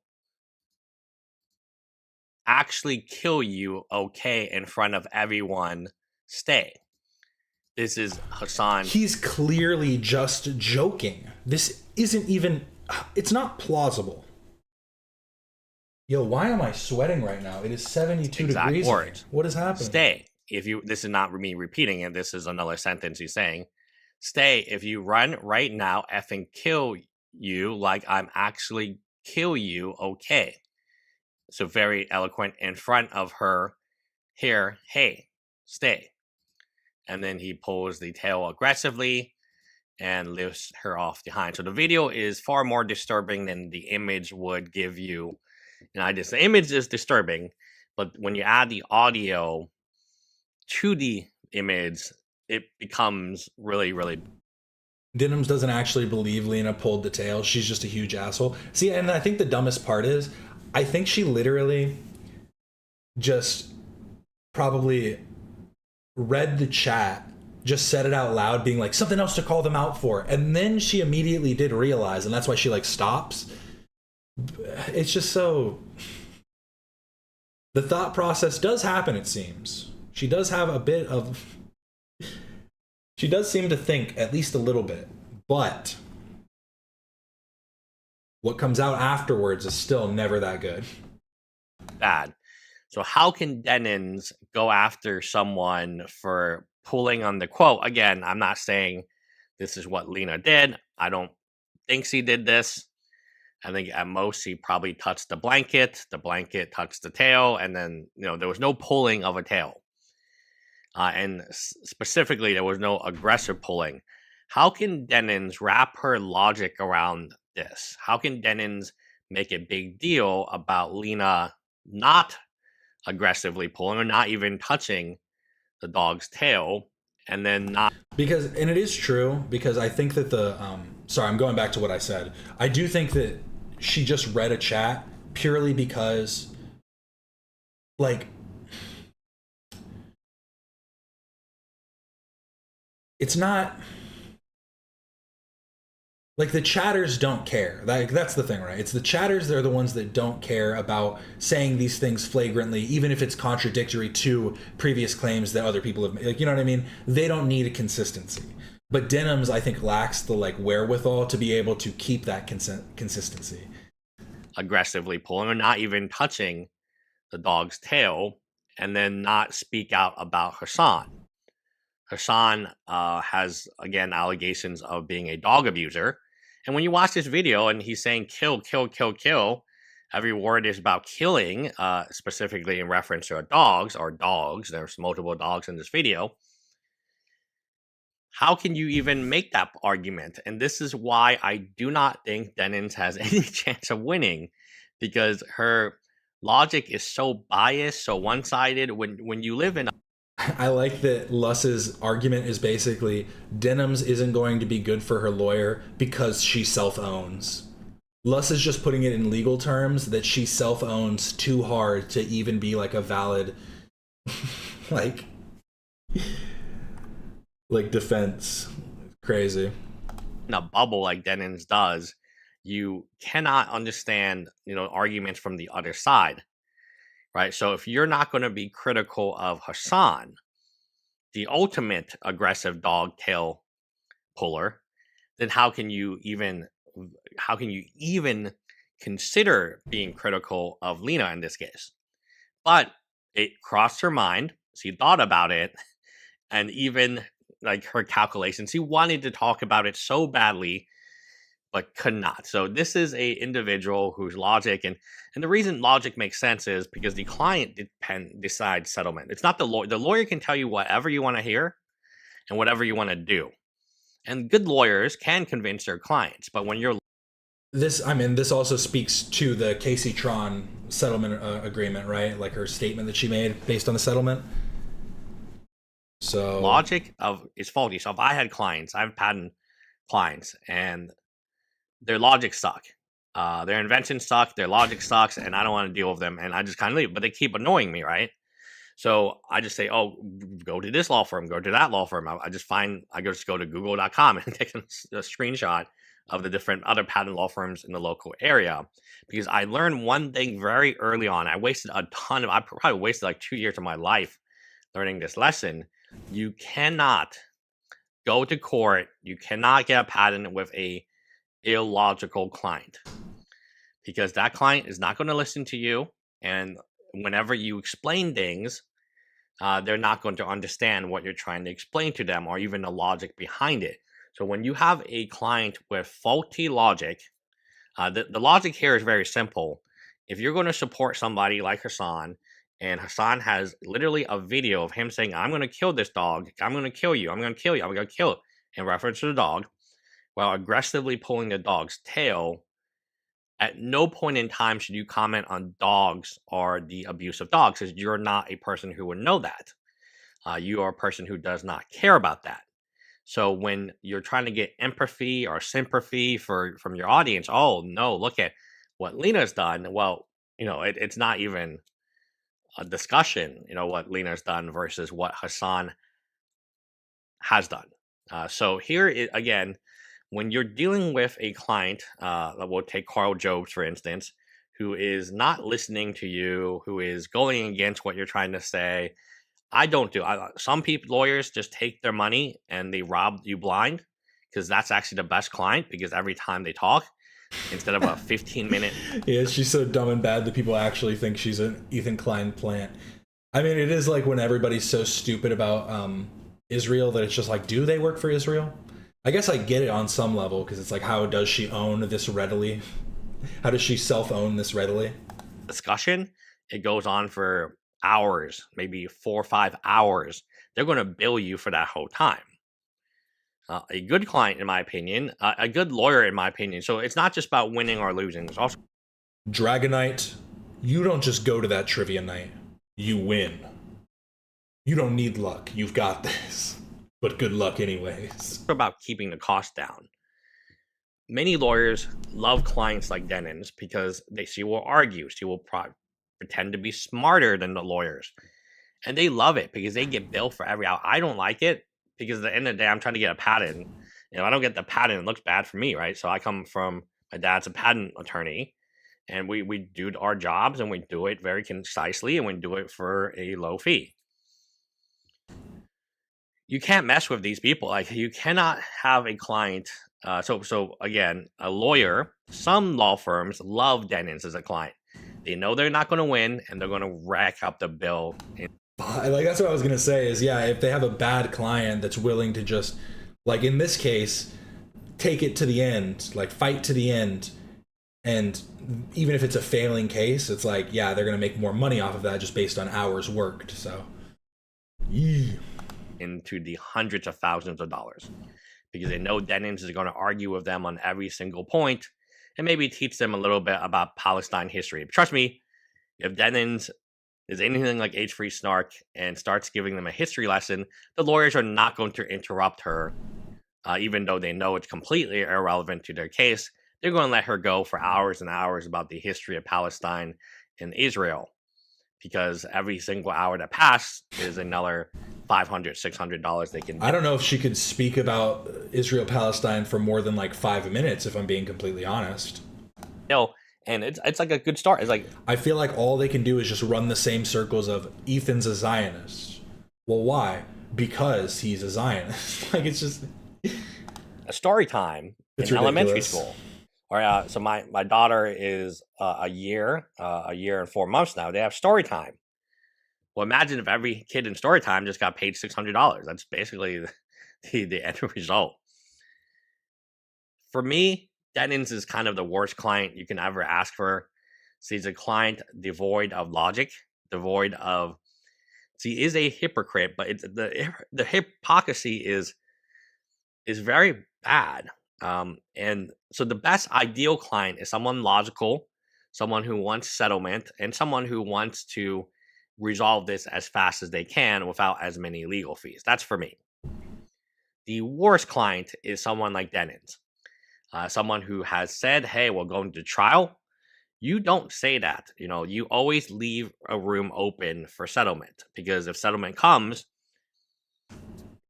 why do you say you're making settlement more difficult than it has to be? I do have to say, I don't understand the relevancy of showing this during this video for no reason. And lastly, a client who is illogical, they're just the worst. No matter how much they pay you, it is not worth the pay, because at the end of the day, she's going to be upset at the law firm. Her fans are going to be upset at the law firm. And I've seen this play out enough.